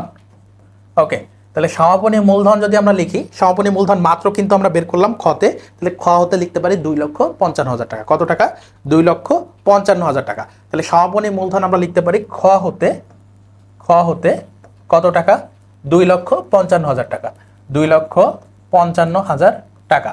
এবং এর সাথে কি যোগ হয়, আমাদের উত্তোলনটা যোগ হয়, পাশাপাশি আমাদের অগ্রিম খরচ বা বকেয়া যে আয়গুলো রয়েছে, যেগুলো আমাদের চলতি সম্পদ, সেগুলো যোগ হয়। তাহলে আমরা লিখবো যোগ, কি লিখবো, যোগ। এখন যোগের মধ্যে কি কি যাবে, যোগের মধ্যে কি কি যাবে, যোগের মধ্যে কোন কোন আইটেমগুলো যাবে, যোগের মধ্যে আমাদের উত্তোলন যোগ হবে। তাহলে উত্তোলন হচ্ছে আমাদের এখানে দুইটা আছে, দেখো উত্তোলন আমার দুইটা আছে, উত্তোলন দুইটা আছে, কয়টা? দুইটা। একটা হচ্ছে নগদ উত্তোলন আর একটা হচ্ছে ব্যাংক উত্তোলন।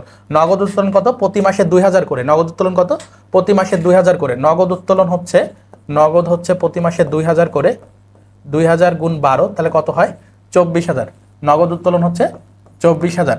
এবং পণ্য উত্তোলন কত আছে দেখো, পণ্য উত্তোলনের কথা বলা আছে 5000 টাকা। পণ্য উত্তোলনের কথা কত বলা আছে? 5000 টাকা, যেটা আমরা প্রথমে ব্যাখ্যায় কিন্তু পড়েছিলাম। তাহলে 5000 টাকা আমাদের পণ্য উত্তোলন। তাহলে এই দুইটা আইটেম আমরা যোগ করব, তাহলে মোট কত হচ্ছে? 29000 টাকা আমাদের উত্তোলনের পরিমাণ।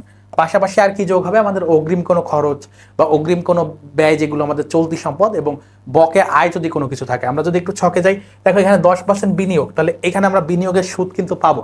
এই 40,000 টাকার উপর কি পাবো? বিনিয়োগের সুদ পাবো 10% আকারে। তাহলে সেটা কিন্তু আমাদের এই যে অতিরিক্ত তথ্যগুলোর মধ্যে বলা নাই। তাহলে এটা আমাদের একটা প্রাপ্য আয়, এটা আমাদের একটা কি?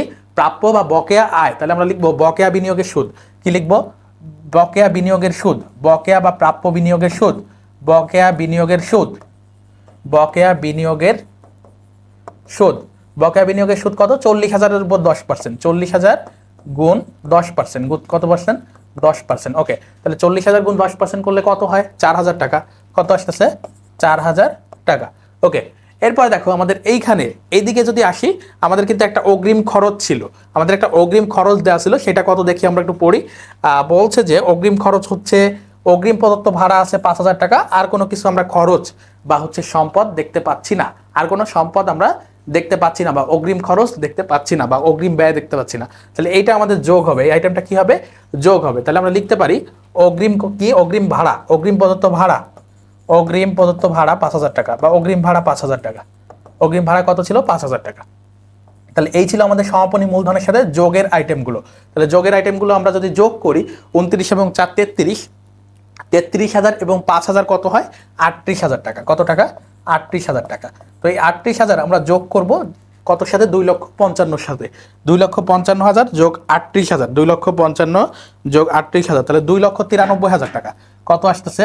2,93,000 টাকা। 2,93,000 টাকা। ওকে, এখন এই 2,93,000 থেকে আমাদেরকে বাদ দিতে হবে আমাদের প্রারম্ভিক মূলধন, অতিরিক্ত মূলধন, যে খরচগুলো আছে সেগুলো, এবং বকেয়া ব্যয়গুলো। তাহলে আমরা কি লিখতে পারি?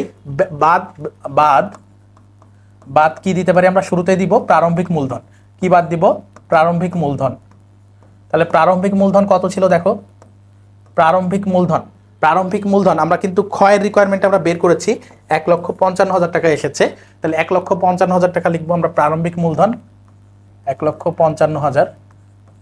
ওকে, যোগ অতিরিক্ত মূলধন। প্রারম্ভিক মূলধনের সাথে আমরা কি বাদ দিতে পারি? অতিরিক্ত মূলধন। দেখো এই যে 15,000 টাকা তিনি কিন্তু বছরের মাঝামাঝি সময়ে তার যে ডেলিভারি ভ্যান ক্রয়, সেইখানে কিন্তু তিনি বিনিয়োগ করেছেন। তাহলে এটা তার অতিরিক্ত মূলধন। তাহলে আমরা কি লিখতে পারি? অতিরিক্ত মূলধন 15,000 টাকা। অতিরিক্ত মূলধন, অতিরিক্ত মূলধন 15,000 টাকা। কত টাকা? 15,000 টাকা। এরপরে দেখো, এরপরে দেখো আমাদের এইখানে আর কোনো ব্যয় বা হচ্ছে আমাদের খরচ আছে কিনা সেগুলো আমরা দেখতে পেলাম। এখানে কোনো ধরনের ব্যয় বা খরচ বা হচ্ছে বকেয়া ব্যয় নাই। আমাদের এখানে কারবার থেকে উত্তোলন আমাদের শেষ, উত্তোলনের কাজ শেষ, ডেলিভারি ভ্যানের কাজ শেষ, এখানে অতিরিক্ত মূলধনের কাজ শেষ, বেতন বকেয়া আছে। তাহলে কোনো বেতন যদি বকেয়া থাকে তাহলে সেটা আমাদের ব্যয়ের অন্তর্ভুক্ত করে আমাদেরকে বাদ দিতে হবে। তাহলে আমরা কি লিখবো? বকেয়া বেতন। কি লিখবো? বকেয়া বেতন। বকেয়া বেতন কত টাকা? বকেয়া বেতন আমাদের 4,000 টাকা। কত টাকা? 4,000 টাকা। বকেয়া বেতন আমাদের 4,000 টাকা। বকেয়া বেতন আমাদের 4,000 টাকা।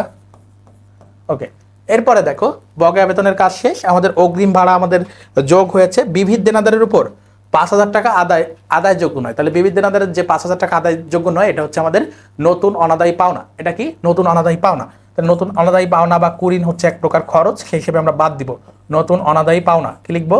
অনাদায়ী পাওনা বা হচ্ছে কুঋণ। নতুন অনাদায়ী পাওনা কত টাকা? নতুন অনাদায়ী পাওনা 5,000 টাকা। 5,000 টাকা। বলছে অবশিষ্ট, পরেরটায় দেখো বলছে অবশিষ্ট দেনাদারের উপর, মানে এই 5,000 টাকা দেনাদার থেকে বাদ দেওয়ার পর অবশিষ্ট দেনাদারের উপর 5% অনাদায়ী পাওনা সঞ্চিতি ধার্য করতে হবে। তাহলে আমরা কি লিখতে পারি? নতুন অনাদায়ী পাওনা সঞ্চিতি। কি লিখতে পারি? নতুন কুঋণ সঞ্চিতি বা অনাদায়ী পাওনা সঞ্চিতি, কুঋণ সঞ্চিতি অবশিষ্ট দেনাদারের উপর। তাহলে কোন দেনাদারের উপর? আমাদের দেখো সমাপনী দেনাদার আছে 60,000 টাকা। তাহলে 60,000 থেকে 5,000 বাদ দেওয়ার উপর 5% করতে হবে। তাহলে আমরা 5,000 বাদ দিই, 60,000 থেকে 5,000 বাদ দিই। 60,000 মাইনাস 5,000 গুণ 5%, গুণ কত পার্সেন্ট? 5%। তাহলে 55,000-এর উপর তোমরা একটু 5% ক্যালকুলেটারে করো। 55,000 মাল্টিপ্লাইড বাই 5%, 55,000 মাল্টিপ্লাইড বাই 5%, তাহলে আমাদের 2750 টাকা। কত টাকা আসতেছে? 2750 টাকা বা 2750 টাকা। এরপরে দেখো, এরপরে বলছে বিবিধনাদারের কাজ যন্ত্রপাতি এবং ডেলিভারি ভ্যানের উপর অবচয় 10% হারে ধার্য করতে হবে, যেটা কিন্তু আমরা বের করে রেখেছি ক নাম্বারে। তাহলে কতে আমরা একটু যাই। বলছে কতে বলছে যন্ত্রপাতির অবচয় 3000 এবং ডেলিভারি ভ্যানের অবচয় হচ্ছে 1000 টাকা। তাহলে আমরা সেটাই লিখে দেবো, যন্ত্রপাতি ও ডেলিভারি ভ্যানের অবচয়। কি লিখবো? যন্ত্রপাতির অবচয়, যন্ত্রপাতির অবচয়, যন্ত্রপাতির অবচয়, যন্ত্রপাতির অবচয় 3000 এবং আমাদের যে ডেলিভারি ভ্যান রয়েছে সেটার অবচয়, ডেলিভারি ভ্যানের অবচয়, অবচয়। ওকে, এখন আমাদের যে আইটেমটা আসে সেই যতগুলো যোগ আমরা বাদের মধ্যে আনলাম বা বিয়োগের মধ্যে আনলাম, সেই আইটেমগুলো আমরা যোগ করে আমাদের যে যোগফল ছিল 2,93,000 সেখান থেকে আমাদেরকে বাদ দিতে হবে। তো ভ্যানের অবচয় আমাদের 1000 টাকা। এখন এই আইটেমগুলো আমরা যোগ করি। এখন যতগুলো আমাদের বাদের মধ্যে ছিল সেগুলো বা বিয়োগের মধ্যে ছিল সেগুলো আমরা একটু যোগ করবো। 1,55,000 যোগ 15,000 যোগ 4,000 যোগ 5,000 যোগ 2750 যোগ 4,000 যোগ 3,000 এবং 1,000, তাহলে 4,000। তাহলে আমাদের 1,85,750 টাকা আসতেছে। কত আসতেছে? 1,85,750। এইটা যদি আমরা বাদ দিই তাহলে কত থেকে বাদ দিব? কত থেকে বাদ দিব? আমাদের যোগফল ছিল 2,93,000, 2,93,000 মাইনাস 1,85,750, তাহলে 1,07,250 টাকা। 1,07,250 টাকা হচ্ছে আমাদের কিসের পরিমাণ? আমাদের কি বের করতে বলেছে? লাভ। তাহলে আমাদের যেহেতু যোগফলটা, আমাদের যে বিয়োগফল হয়েছে সেটা কিন্তু আমাদের কি বের হয়েছে? পজিটিভ বা ধনাত্মক বের হয়েছে। তার মানে আমরা বুঝতে পারছি আমাদের নিট মুনাফা হয়েছে। কি হচ্ছে? নিট মুনাফা। তাহলে আমাদের এই যে 1,07,250 এটা হচ্ছে নিট মুনাফা। এটা কিসের পরিমাণ? নিট মুনাফার পরিমাণ। তাহলে নিট মুনাফা হচ্ছে 1,07,250 টাকা। তাহলে আশা করি এই পর্যন্ত সবাই বুঝতে পেরেছো। আমাদের গয়ের রিকোয়ারমেন্ট কিন্তু শেষ হয়ে গেল। আমরা যদি 2 নং সৃজনশীলে আসি, তোমাদের জন্য আরো একটি বাছাইকৃত সৃজনশীল আমি রেখেছি এবং এই সৃজনশীলটা তোমরা যদি একটু খেয়াল করো কিছু সম্পদের, দেখো প্রথমে কি বলছে? ব্যবসায়ের মূলধন 2018 সালের 1 জানুয়ারি, 2018 সালের কি বলছে? 1 জানুয়ারি ব্যবসায়ের মূলধন ছিল। তাহলে এইটা হচ্ছে আমাদের প্রারম্ভিক মূলধন এবং 31/12/2018 সালের আরো কিছু সম্পদ বা দায়ের তালিকা দেওয়া আছে এইখানটাতে। তাহলে এইগুলো হচ্ছে আমাদের সমাপনী সম্পদ এবং সমাপনী কি? দায়। তাহলে প্রথম যেটা দেখলাম এটা হচ্ছে প্রারম্ভিক মূলধন, পাশাপাশি কি দেওয়া আছে? সমাপনী সম্পদ এবং দায়ের একটা তালিকা আছে। এরপরে নিচে আরো কিছু এক্সট্রা তথ্য দিয়েছে, বলেছে যে জনাব শাওন সারা বছর ধরে নগদ 12,000 টাকা উত্তোলন করে। তাহলে সারা বছরে উত্তোলনের পরিমাণ হচ্ছে 12,000 টাকা। 1 জুলাই 2018 তারিখে, তাহলে বছরের মাঝামাঝি সময়, এই 1 জুলাই 2018 তারিখ মানে কি? বছরের মাঝামাঝি সময়, যেহেতু জানুয়ারি 1 তারিখে হিসাবকাল শুরু হয়েছে। এরপরে দেখো 40,000 টাকা দিয়ে একটি মোটর গাড়ি ক্রয় করেন। তাহলে এই 40,000 টাকা দিয়ে মোটর গাড়ি ক্রয় করে হচ্ছে বছরের মাঝামাঝি সময়ে বা 1 জুলাই, যার অর্ধেক টাকা তিনি ব্যক্তিগত তহবিল থেকে সরবরাহ করেন। তাহলে এই যে 40,000 তার অর্ধেক হচ্ছে 20,000 টাকা, যেটা ব্যক্তিগত তহবিল থেকে দেয় এবং এই টাকাটা হচ্ছে অতিরিক্ত মূলধন। তাহলে এই 40,000-এর অর্ধেক 20,000 হচ্ছে এই প্রশ্নে অতিরিক্ত মূলধন। অন্যান্য তথ্যের মধ্যে বলছে ব্যবসায়িক খরচ আছে 2,000 টাকা এবং ব্যবসায়িক খরচ বকেয়া আছে 2,000 টাকা। তাহলে যখন আমরা নিট লাভ বের করার চেষ্টা করব তখন আমাদের যে সমাপনী মূলধন এবং উত্তোলনের সাথে যে আইটেমগুলো বাদ হয় সেখানে কিন্তু এই ব্যবসায়িক বকেয়া খরচটা যাবে অতিরিক্ত মূলধন এবং হচ্ছে মূলধনের সাথে, প্রারম্ভিক মূলধনের সাথে। এবার দেখো বিনিয়োগের সুদ 6 মাসের অনাদায়ী রয়েছে। তাহলে এই যে বিনিয়োগ 15% বিনিয়োগ করা হয়েছে, এটা 6 মাসের সুদ আমরা এখনো পাইনি, হাতে পাইনি। তার মানে এই আয়টা আমাদের নিট লাভ বের করার সময় আমাদের কি সমাপনী মূলধনের সাথে যোগ করতে হবে। এরপরে দেখো বলছে আসবাবপত্রের উপর 10% অবচয় এবং যন্ত্রপাতির উপর 5% আকারে অবচয় ধরতে হবে।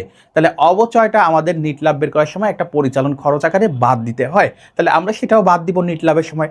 পুরো বিষয়টা আমরা দেখলাম, এখন আমাদের রিকোয়ারমেন্টে আমরা যাব। বলছে কতে? বলছে সমাপনী মূলধনের পরিমাণ নির্ণয় করো। তাহলে দেখো এখানে সমাপনী মানে 31/12/2018 তারিখে এই বিষয়গুলো বলা আছে। পাশাপাশি আমরা দেখতে পাচ্ছি যে 40,000 টাকার একটা সম্পদ কিন্তু ক্রয় করা হয়েছে, তাহলে এটাও কিন্তু সমাপনীর মধ্যে আসবে। তাহলে এইখানের আমরা সম্পদগুলো লিখবো। আমাদের সমাপনী মূলধন নির্ণয়ের সূত্র কি? সমাপনী মূলধন নির্ণয়ের সূত্র কি? সমাপনী মোট সম্পদ থেকে সমাপনী মোট দায় বাদ দিব। তো আমাদের এখানে দেখো সমাপনী সম্পদগুলো দেওয়া আছে, তো আমরা সেই সম্পদগুলো যোগ করব, পাশাপাশি মোটর গাড়ি নামক যে সম্পদটা আছে সেটাও কিন্তু আমরা যোগ করব। তাহলে আমরা একটু লেখা শুরু করি। তাহলে আমরা শুরুটা করব সম্পদ সমূহ দিয়ে এবং নগদ তহবিল দিয়ে। কি দিয়ে শুরু করব? সম্পদ সমূহ এবং নগদ তহবিল দিয়ে। যেহেতু আমরা মূলধন নির্ণয় করেছি, আমাদের সম্পদ থেকে দায়কে বাদ দিতে হবে। তাহলে আমরা সম্পদ সমূহ দিয়ে শুরু করি। সমাপনী সম্পদ সমূহ, সমাপনী সম্পদ সমূহ, সমাপনী সম্পদ সমূহ, সমাপনী সম্পদ সমূহ। তাহলে সমাপনী সম্পদ সমূহের মধ্যে কি যাবে? সরাসরি আমরা শুরুটা দিয়ে শুরু করি। নগদ তহবিল 70,000, কি যাবে? নগদ তহবিল 70,000, নগদ তহবিল 70,000। এরপরে দেখো নগদ তহবিলের পরে কি আছে? নগদ তহবিলের পরে প্রাপ্য হিসাব 20,000, প্রাপ্য হিসাব 20,000, প্রাপ্য হিসাব 20,000 টাকা। এরপরে দেখতে পাচ্ছি আমরা প্রাপ্য হিসাবের পরে দেখো মজুত পণ্য আছে 40,000, মজুত পণ্য 40,000, মজুত পণ্য কত? 40,000 টাকা। ওকে, এরপরে 15% বিনিয়োগ, এটা আমাদের একটা স্থায়ী সম্পদ বা স্থায়ী বিনিয়োগ বলতে পারো। 15% বিনিয়োগ আছে 60,000 টাকা, 15% বিনিয়োগ আছে কত? 60,000 টাকা, 60,000 টাকা। ওকে, এরপরে দেখো যন্ত্রপাতি আছে 50,000 এবং আসবাবপত্র আছে 45,000। যন্ত্রপাতি আছে 50,000, যন্ত্রপাতি 50,000 টাকা, পাশাপাশি আমাদের আসবাবপত্র আছে কত? 45,000 টাকা, আসবাবপত্র আছে 45,000 টাকা। ওকে, পাশাপাশি তোমাদেরকে কি বলেছিলাম এই প্রশ্নে, যে মোটর গাড়ি যেহেতু ক্রয় করছি ওইটাও কিন্তু আমাদের সমাপনী সম্পদের মধ্যে অন্তর্ভুক্ত হবে। তাহলে মোটর গাড়ি কত টাকার কিনছি? 40,000 টাকার। মোটর গাড়ি কিনছি কত টাকার? 40,000 টাকার। মোটর গাড়ি কিনছি 40,000 টাকার। ওকে, এখন এই হচ্ছে আমাদের সমাপনী মোট সম্পদ। তাহলে এই সম্পদগুলো আমরা একটু যোগ করে ফেলি। দেখো 70 plus 20 plus 70,000 plus 20,000 plus 40,000 plus 60,000 plus 50,000 plus 45,000 plus 40,000। ওকে, তো আমাদের আসতেছে 3,25,000। কত টাকা আসতেছে? 3,25,000 আসতেছে আমাদের সমাপনী মোট সম্পদ। সমাপনী মোট সম্পদ, এটা কি? সমাপনী মোট সম্পদ, সমাপনী মোট সম্পদ। এখন এই সমাপনী মোট সম্পদ থেকে আমরা কি বাদ দিব? সমাপনী যে দায়গুলো আছে সেগুলো বাদ দিব। আমাদের প্রশ্নে যদি যাই, সমাপনীর দায় আমরা দেখতে পাচ্ছি দুইটা। কয়টা দায় দেখতে পাচ্ছি? দুইটা দায় দেখতে পাচ্ছি, প্রদেয় হিসাব এবং বকেয়া বেতন। প্রদেয় হিসাব এবং বকেয়া বেতন। তাহলে এই দুইটা দায় যদি আমরা বাদ দিয়ে দিই, দেখো প্রদেয় হিসাব এবং বকেয়া বেতন, আমাদের যে সমাপনী দায়সমূহ আছে সেগুলো আমরা বাদ দিব। তো এখানে লিখতে পারো বাদ সমাপনী দায়সমূহ। কি লিখতে পারো? বাদ সমাপনী দায়সমূহ, সমাপনী দায়সমূহ, দায়সমূহ। তাহলে সমাপনীর দায় কয়টা আছে? দুইটা, একটা প্রদেয় হিসাব আর একটা কি? বকেয়া বেতন। প্রদেয় হিসাব এবং বকেয়া বেতন, প্রদেয় হিসাব এবং বকেয়া বেতন। তাহলে প্রদেয় হিসাব কত টাকা? দেখো প্রদেয় হিসাব আছে 10,000 এবং বকেয়া বেতন আছে 5,000। 10,000 এবং 5,000, তাহলে কত হচ্ছে? 15,000। তাহলে এই 15,000 আমরা কি করব? বাদ দিব, সমাপনী মোট সম্পদ থেকে বাদ দিব। সমাপনী মোট সম্পদ ছিল 3,25,000, আমরা যদি 15,000 বাদ দিই 3,10,000 আসতেছে আমাদের সমাপনী মূলধন, 3,10,000। তো এটাকে আমরা বলতে পারছি সমাপনী মূলধন, সমাপনী মূলধন, যেটি আমাদের নির্ণয় করতে বলেছে। আর এই অংশটা হচ্ছে আমাদের সমাপনী মোট দায়, সমাপনী মোট দায়। ওকে, তো প্রিয় শিক্ষার্থীরা, তোমরা যারা ক্লাসটি করছো, তোমাদের যদি স্লাইডের প্রয়োজন হয় তাহলে আমাদের এসএসসি প্রিমিয়াম একটা কোর্স আমরা তোমাদেরকে যে ফ্রি দিচ্ছি, সেখানে কিন্তু বাংলা ইংরেজি আইসিটি রয়েছে, গ্রুপ সাবজেক্ট রয়েছে। তোমরা সেইটাতে যদি ফ্রিতে এনরোল করো, আমাদের এই পেজে অনেকগুলো লিঙ্ক দেওয়া আছে ইতিমধ্যে, আমরা আবারও কমেন্টে সংযুক্ত করে দিব লিঙ্কটা।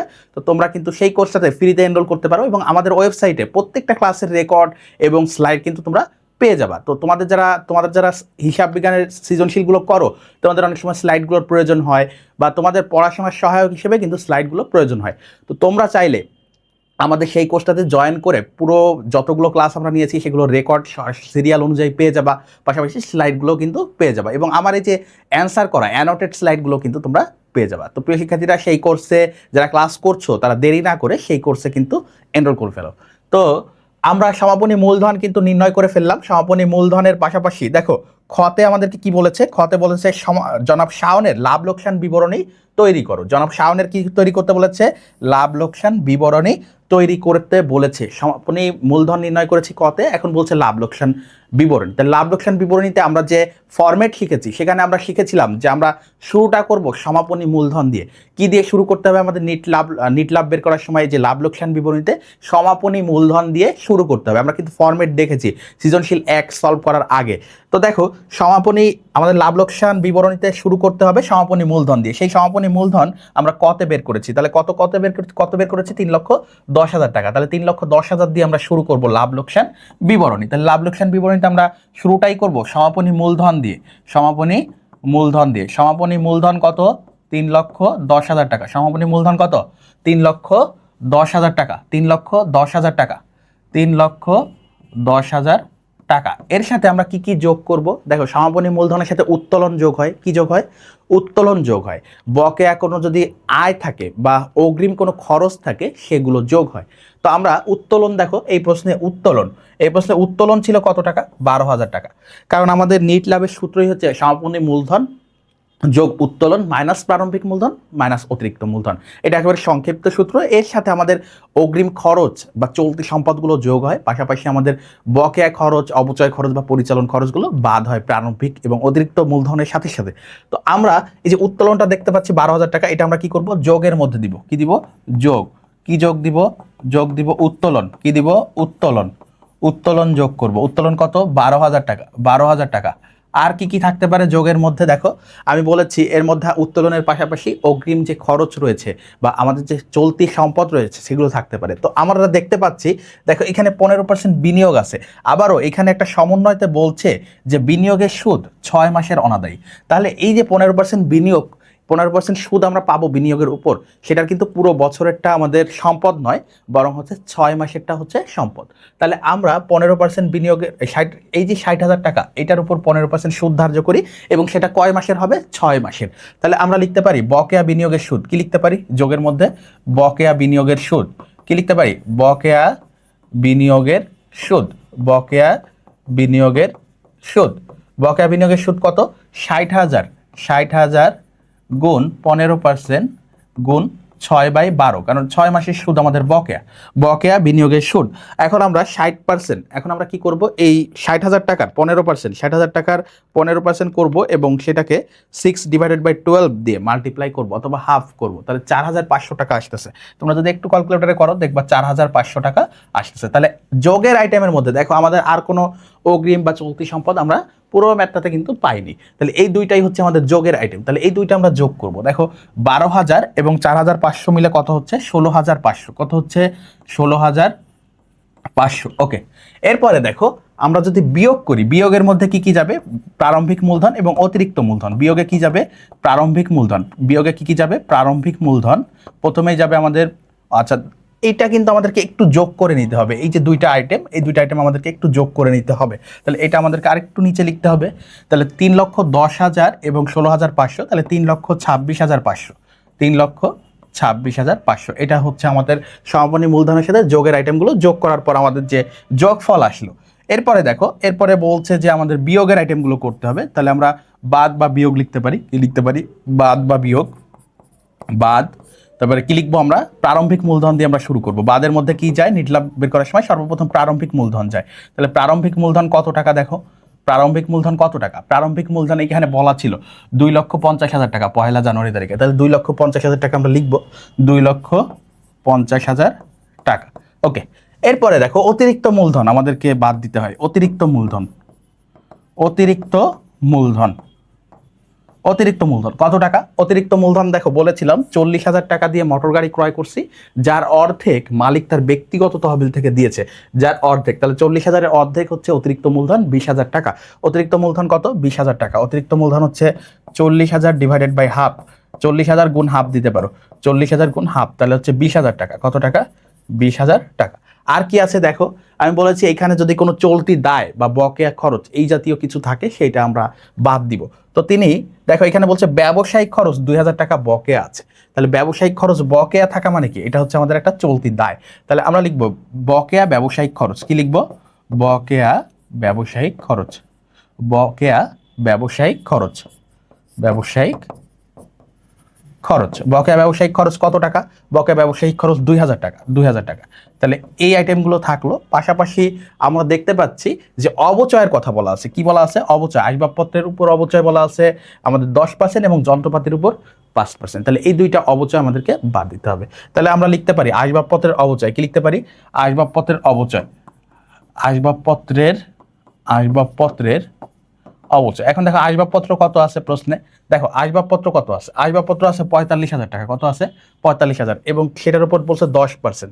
তাহলে আসবাবপত্রের উপর আমরা 10% অবচয় ধরবো। 45,000 গুণ 10%, 45,000 গুণ 10%, তার মানে 4,500 টাকা, 4,500 টাকা। ওকে, এরপরে আমাদের যন্ত্রপাতির উপর অবচয় ধার্য করতে বলছে 5%। যন্ত্রপাতির উপর অবচয়, যন্ত্রপাতির অবচয়, যন্ত্রপাতির অবচয় কত? দেখো যন্ত্রপাতির অবচয় হচ্ছে আমাদের, যন্ত্রপাতি দেওয়া আছে 50,000 টাকা এবং এর উপরে 5% ধরতে বলছে। তাহলে আমরা যন্ত্রপাতির অবচয় লিখবো 5%, 50,000 গুণ 50,000 গুণ 5%। তাহলে 50,000-এর 5% কত হয়?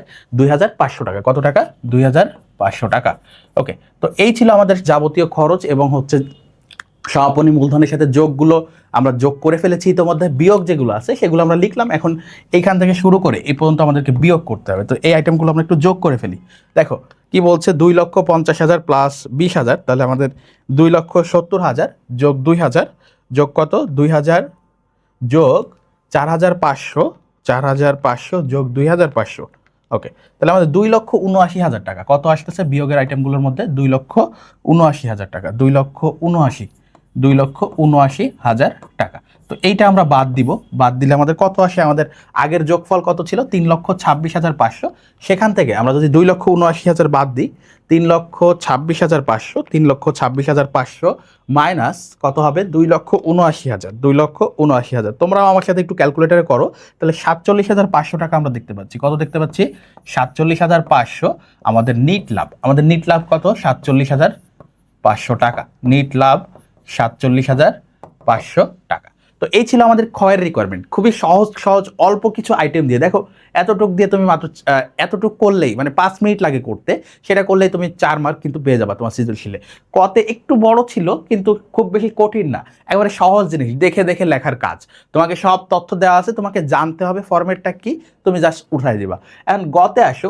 যারা আমরা আর্থিক বিবরণী করেছি, আর্থিক বিবরণী তো সবার জন্য করা বাধ্যতামূলক, তোমরা সবাই করেছো, যেহেতু 20 মার্ক, দুইটা সৃজনশীল থাকবে 20 মার্ক এবং পাশাপাশি অলমোস্ট 3 থেকে 4টা এমসিকিউ থাকবে। তো 3 মার্কই আমি ধরি, 23 মার্কের প্রস্তুতি হয় আমাদের আর্থিক বিবরণী ক্লাস থেকে।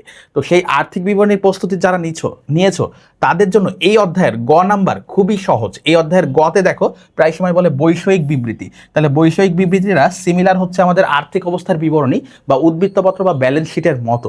তাহলে এই বৈষয়িক বিবৃতি আমরা আর্থিক বিবৃতি একটু কঠিন করে করি, এখানে একেবারে সহজ, সব আইটেমগুলো দেওয়া থাকে, তোমাকে জাস্ট ফরম্যাট অনুযায়ী চলতি সম্পদ, স্থায়ী সম্পদ, তারপরে হচ্ছে আমাদের যে দায়গুলো, এগুলো পাতাইতে হয়, মালিকানা সত্ত্ব পাতায় দুই পাশে যোগ করে সমান করতে হয়। এই হচ্ছে কাজ এখানের আর্থিক বিবরণী বা আর্থিক অবস্থার বিবরণী। যে বৈষয়িক বিবৃতি নামে আমরা একতরফা দাখিলা পদ্ধতিতে বলি, সেইটা হচ্ছে এই ক্ষেত্রে খুবই সহজ। তো আমরা সেটা করব। গতে আমাদেরকে কি বলছে? 2018 সালের 31 ডিসেম্বর তারিখে বৈষয়িক বিবৃতি প্রস্তুত করো, যেটা আর্থিক অবস্থার বিবরণীর সিমিলার। তাহলে দেখো আমাদেরকে চলতি সম্পদ দিয়ে শুরু করতে হবে। আমাদের কি দিয়ে শুরু করতে হবে? চলতি সম্পদ দিয়ে শুরু করব আমরা। আর্থিক অবস্থার বিবরণীর মতো বৈষয়িক বিবরণী যেটা, সেটাকে আমরা আর্থিক অবস্থার বিবরণী বলতে পারি। আমরা চলতি সম্পদ দিয়ে শুরু করব। কি দিয়ে শুরু করব? চলতি সম্পদ। তাহলে চলতি সম্পদের মধ্যে কি যায় বলো? দেখো চলতি সম্পদ, চলতি সম্পদের মধ্যে কি কি যায়? চলতি সম্পদ, দেখো চলতি সম্পদের মধ্যে আমাদের নগদ তহবিল, প্রাপ্য হিসাব, মজুত পণ্য, এই তিনটা দেখতে পাচ্ছি এখানে। পাশাপাশি এই যে বকেয়া বিনিয়োগের সুদ হচ্ছে আমাদের একটা চলতি সম্পদ। পাশাপাশি আমাদের দেখো আর কোনো চলতি সম্পদ আছে কিনা, আর কোনো চলতি সম্পদ আমরা দেখতে পাচ্ছি না। তাহলে এই হচ্ছে আমাদের চলতি সম্পদের 4টি আইটেম। তাহলে নগদ তহবিল, প্রাপ্য হিসাব, মজুত পণ্য। নগদ তহবিল, প্রাপ্য হিসাব, মজুত পণ্য এবং বকেয়া বিনিয়োগের সুদ। এই 4টা আমরা দেখতে পাচ্ছি যে আমাদের চলতি সম্পদ। বকেয়া বিনিয়োগের সুদ। ওকে, বকেয়া বিনিয়োগের সুদ। ওকে, খতে একটু দেখো, খতে এখানে একটু ক হতে লিখে নিবা, কারণ আমরা ক হতে সমাপনী মূলধন বের করছিলাম, ক হতে। ওকে, এরপরে দেখো তো আমরা যেখানে ছিলাম এই চারটা আইটেম আমরা দেখলাম চলতি সম্পদের মধ্যে, এবং এই চলতি সম্পদের ক্ষেত্রে তোমরা হচ্ছে অ্যামাউন্টগুলো লিখবা 70, 20, 40। 70, 20, 40 হচ্ছে এই তিনটা, 70,000, 70,000, 20,000, 40,000, 70, 20, 40 এই তিনটা আমরা দেখলাম, 70, 20, 40। এবং বকেয়া বিনিয়োগের সুদ কিন্তু আমরা খতে বের করেছি। দেখো বকেয়া বিনিয়োগের সুদ ছিল আমাদের 4,500 টাকা, তো সেটাই আমরা লিখে দিব, বকেয়া বিনিয়োগের সুদ 4,500 টাকা। বকেয়া বিনিয়োগের সুদ কত? 4,500 টাকা। তো এই চারটা আমাদের চলতি সম্পদ, এই চারটা আমরা চলতি সম্পদের মধ্যে যোগ করে দিব। তো এই চারটা যোগ করলে দেখো 70 আর 20 হচ্ছে 90, 90 আর 40 1,30,000 এবং 4,500, তাহলে 1,34,500। 1,34,500 হচ্ছে আমাদের কি মোট চলতি সম্পদ, মোট চলতি সম্পদ, মোট চলতি সম্পদ। ওকে, আমাদের মোট চলতি সম্পদ বের হয়ে গেল। আমরা স্থায়ী সম্পদে যাব। কোথায় যাব? স্থায়ী সম্পদ। স্থায়ী সম্পদ, তাহলে স্থায়ী সম্পদের মধ্যে আমাদের কি কি আছে একটু দেখো। স্থায়ী সম্পদের মধ্যে আমাদের কি কি আছে দেখো। স্থায়ী সম্পদের মধ্যে আমাদের যন্ত্রপাতি আছে, আসবাবপত্র আছে। কি আছে? যন্ত্রপাতি এবং আসবাবপত্র আছে, পাশাপাশি একটা মোটর গাড়ি আছে। কি আছে? মোটর গাড়ি আছে। এবং এইখানে আমরা দেখতে পাচ্ছি বিনিয়োগ আছে, তাহলে আমাদের একটা স্থায়ী বিনিয়োগ নামক একটা অংশ কিন্তু আমরা পাচ্ছি। তাহলে স্থায়ী বিনিয়োগটা আমরা একটু লিখবো। আমরা একটু এখানে স্থায়ী সম্পদের পূর্বে স্থায়ী বিনিয়োগটা একটু লিখবো। কি লিখবো? স্থায়ী বিনিয়োগ। স্থায়ী বিনিয়োগের মধ্যে একটা আইটেম আছে, সেটা হচ্ছে আমাদের 15% বিনিয়োগ। কি আছে? 15% বিনিয়োগ। তাহলে এই 15% বিনিয়োগের অ্যামাউন্ট কত? 60,000 টাকা। তাহলে আমরা 60,000 টাকা সরাসরি এখানে লিখে দিব, 60,000 টাকা। ওকে, পাশাপাশি আমাদের স্থায়ী সম্পদ আছে। কি আছে? স্থায়ী সম্পদ আমরা দেখতে পাচ্ছি, স্থায়ী সম্পদ আছে। আমাদের যে ছকটা দেওয়া ছিল সেইখানে দুইটা স্থায়ী সম্পদ আমরা পেয়েছি, যন্ত্রপাতি এবং আসবাবপত্র। সেই দুইটা আমরা একটু লিখব। যন্ত্রপাতি, এখন যন্ত্রপাতি থেকে আমাদেরকে কি পুরা যন্ত্রপাতিটা দেখাইতে হবে নাকি অবচয় বাদ দিয়ে দেখাতে হবে? দেখো অবচয়ের কথা কিন্তু বলা আছে এবং খতেও আমরা অবচয় বের করেছি, তো সেই অবচয়টা কিন্তু আমরা আর্থিক অবস্থার বিভিন্নতা বাদ দিয়ে দেখাবো। তাহলে যন্ত্রপাতি কত টাকা? যন্ত্রপাতি কত টাকা? দেখো যন্ত্রপাতি দেওয়া আছে আমাদের 50,000 টাকা এবং অবচয় বলছিল 5%, যেটা 2,500 টাকা আসছিল। তাহলে যন্ত্রপাতি বলছে 50,000 বাদ অবচয় মাইনাস কি? অবচয়। অবচয় কত টাকা? 2,500 টাকা। 2,500 টাকা। তাহলে এই 2,500 আমরা বাদ দিয়ে দেখাবো এবং 47,500 হচ্ছে আমাদের অ্যান্সার, 47,500। ওকে, এরপরে দেখো অবচয়ের পর যন্ত্রপাতির অবচয়ের পর আমাদের আরেকটা স্থায়ী সম্পদ আছে, সেটা হচ্ছে আসবাবপত্র, এবং সেটার উপর 10% অবচয় আমাদেরকে করতে বলেছিল। তাহলে আসবাবপত্র অবচয় বাদ দিয়ে দেখাবো, আসবাবপত্র অবচয় বাদ দিয়ে দেখাবো। তাহলে আসবাবপত্র 45,000 টাকা। কত টাকা? 45,000 টাকা। অবচয় আমরা খতে করেছিলাম, অবচয় আমরা খতে বের করেছিলাম 4,500 টাকা, 10% বলছে। তাহলে 4,500, 4,500। তাহলে কত আসতেছে? 40,500, 40,500, 40,500। পাশাপাশি দেখো 40,500, পাশাপাশি দেখো আমাদের আরও একটা সম্পদ আছে, যেটা হচ্ছে মোটর গাড়ি, যেটা আমরা নতুন কিনছি। তাহলে এই যে 40,000 টাকা, এই সম্পদটাও কিন্তু আমাদের স্থায়ী সম্পদের মধ্যে যাবে। তাহলে আমরা মোটর গাড়ি নামক আরেকটা সম্পদ যুক্ত করতে পারি, মোটর গাড়ি। মোটর গাড়ি, মোটর গাড়ি যেটা হচ্ছে 40,000 টাকা। কত টাকা? 40,000 টাকা। তো আমরা আর কোনো সম্পদ আমরা দেখতে পাচ্ছি না, স্থায়ী সম্পদ তিনটা হলো। এখন আমরা এই তিনটা যোগ করব, 40,000 যোগ 40,500 যোগ আমাদের হচ্ছে 47,500, 47,500, 1,28,000 টাকা আসতেছে আমাদের স্থায়ী সম্পদ। 1,28,000 টাকা, 1,28,000 আমাদের মোট স্থায়ী সম্পদ। এটা কি আমাদের মোট স্থায়ী সম্পদ, মোট স্থায়ী সম্পদ। এখন এই যে মোট স্থায়ী সম্পদ, পাশাপাশি আমাদের উপরে ছিল, দেখো এর আগে ছিল আমাদের বিনিয়োগ এবং হচ্ছে মোট চলতি সম্পদ, এগুলো আমরা যোগ করব। তাহলে এই মোট স্থায়ী সম্পদের সাথে আমাদের 60,000 যোগ 1,34,500, তাহলে আমাদের 3,22,500 টাকা আসতেছে আমাদের মোট। 3,22,500 কত আসতেছে? 3,22,500। এটা হচ্ছে আমাদের মোট সম্পদ। এটাকে আমরা কি বলছি? মোট সম্পদ। এটাকে আমাদের কি বলছি? মোট সম্পদ। এবং মোট সম্পদটা কোথায়? 3,22,500 হচ্ছে আমাদের মোট সম্পদ। তো এই আমাদের সম্পদের অংশটা শেষ। আমরা এখন দায় এবং মালিকানা সত্ত্বে চলে যাব। তো আমরা লিখতে পারি, আমরা কি লিখতে পারি দেখো, আমরা লিখতে পারি দায় ও মালিকানা সত্ত্ব, দায় ও মালিকানা সত্ত্ব, দায় ও মালিকানা সত্ত্ব। এখন দেখো এই প্রশ্নে কোনো স্থায়ী বা দীর্ঘমেয়াদী দায় আছে কিনা। দেখো স্থায়ী বা দীর্ঘমেয়াদী দায় আছে কিনা, পুরো প্রশ্নটায় আমরা কোনো ধরনের ঋণ বা হচ্ছে বন্ধকি ঋণ বা 10% ঋণ এই ধরনের কোনো তথ্য কিন্তু আমরা দেখতে পাচ্ছি না। আমরা দেখতে পাচ্ছি হচ্ছে দুইটা দায়, চলতি দায় এবং পাশাপাশি একটা বকেয়া খরচ, সেটাও কিন্তু চলতি দায়। বকেয়া খরচটা কোথায়? এই যে বকেয়া খরচ এইটাও আছে। তাহলে এই তিনটা হচ্ছে আমাদের চলতি দায়। তাহলে আমরা লিখতে পারি দায়সমূহের মধ্যে চলতি দায়, কি লিখতে পারি? চলতি দায়। যেহেতু আমাদের দীর্ঘমেয়াদী দায় নেই, চলতি দায় বা স্বল্পমেয়াদী দায় যে কোনো একটা লিখতেই পারো তোমরা। চলতি দায়, চলতি দায়ের মধ্যে কি আছে? চলতি দায়ের মধ্যে আছে প্রদেয় হিসাব, প্রদেয় হিসাব কি আছে? প্রদেয় হিসাব, প্রদেয় হিসাব কত? এবং বকেয়া বেতন, প্রদেয় হিসাব বকেয়া বেতন 10,000 এবং 5,000। প্রদেয় হিসাব বকেয়া বেতন, বকেয়া বেতন 10,000 এবং 5,000, একটা 10,000 এবং বকেয়া বেতন হচ্ছে 5,000। পাশাপাশি আছে বকেয়া ব্যবসায়িক খরচ, কি আছে? বকেয়া ব্যবসায়িক খরচ, বকেয়া ব্যবসায়িক খরচ।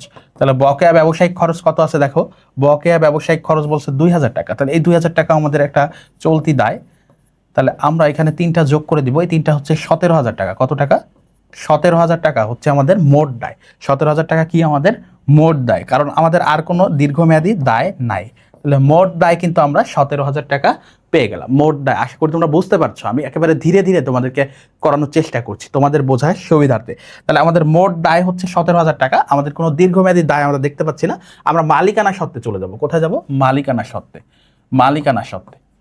তাহলে মালিকানা সত্ত্বে যদি আমরা যাই, মালিকানা সত্ত্ব, তাহলে মালিকানা সত্ত্বের মধ্যে কি আছে দেখো, মালিকানা সত্ত্বের মধ্যে আমাদের কি আছে? মালিকানা সত্ত্ব আমরা প্রারম্ভিক মূলধন দিয়ে শুরু করব, এর সাথে অতিরিক্ত মূলধন যোগ করব, নেট লাভ যোগ করব, উত্তোলনগুলো মাইনাস করব, এই তো আমাদের কাজ।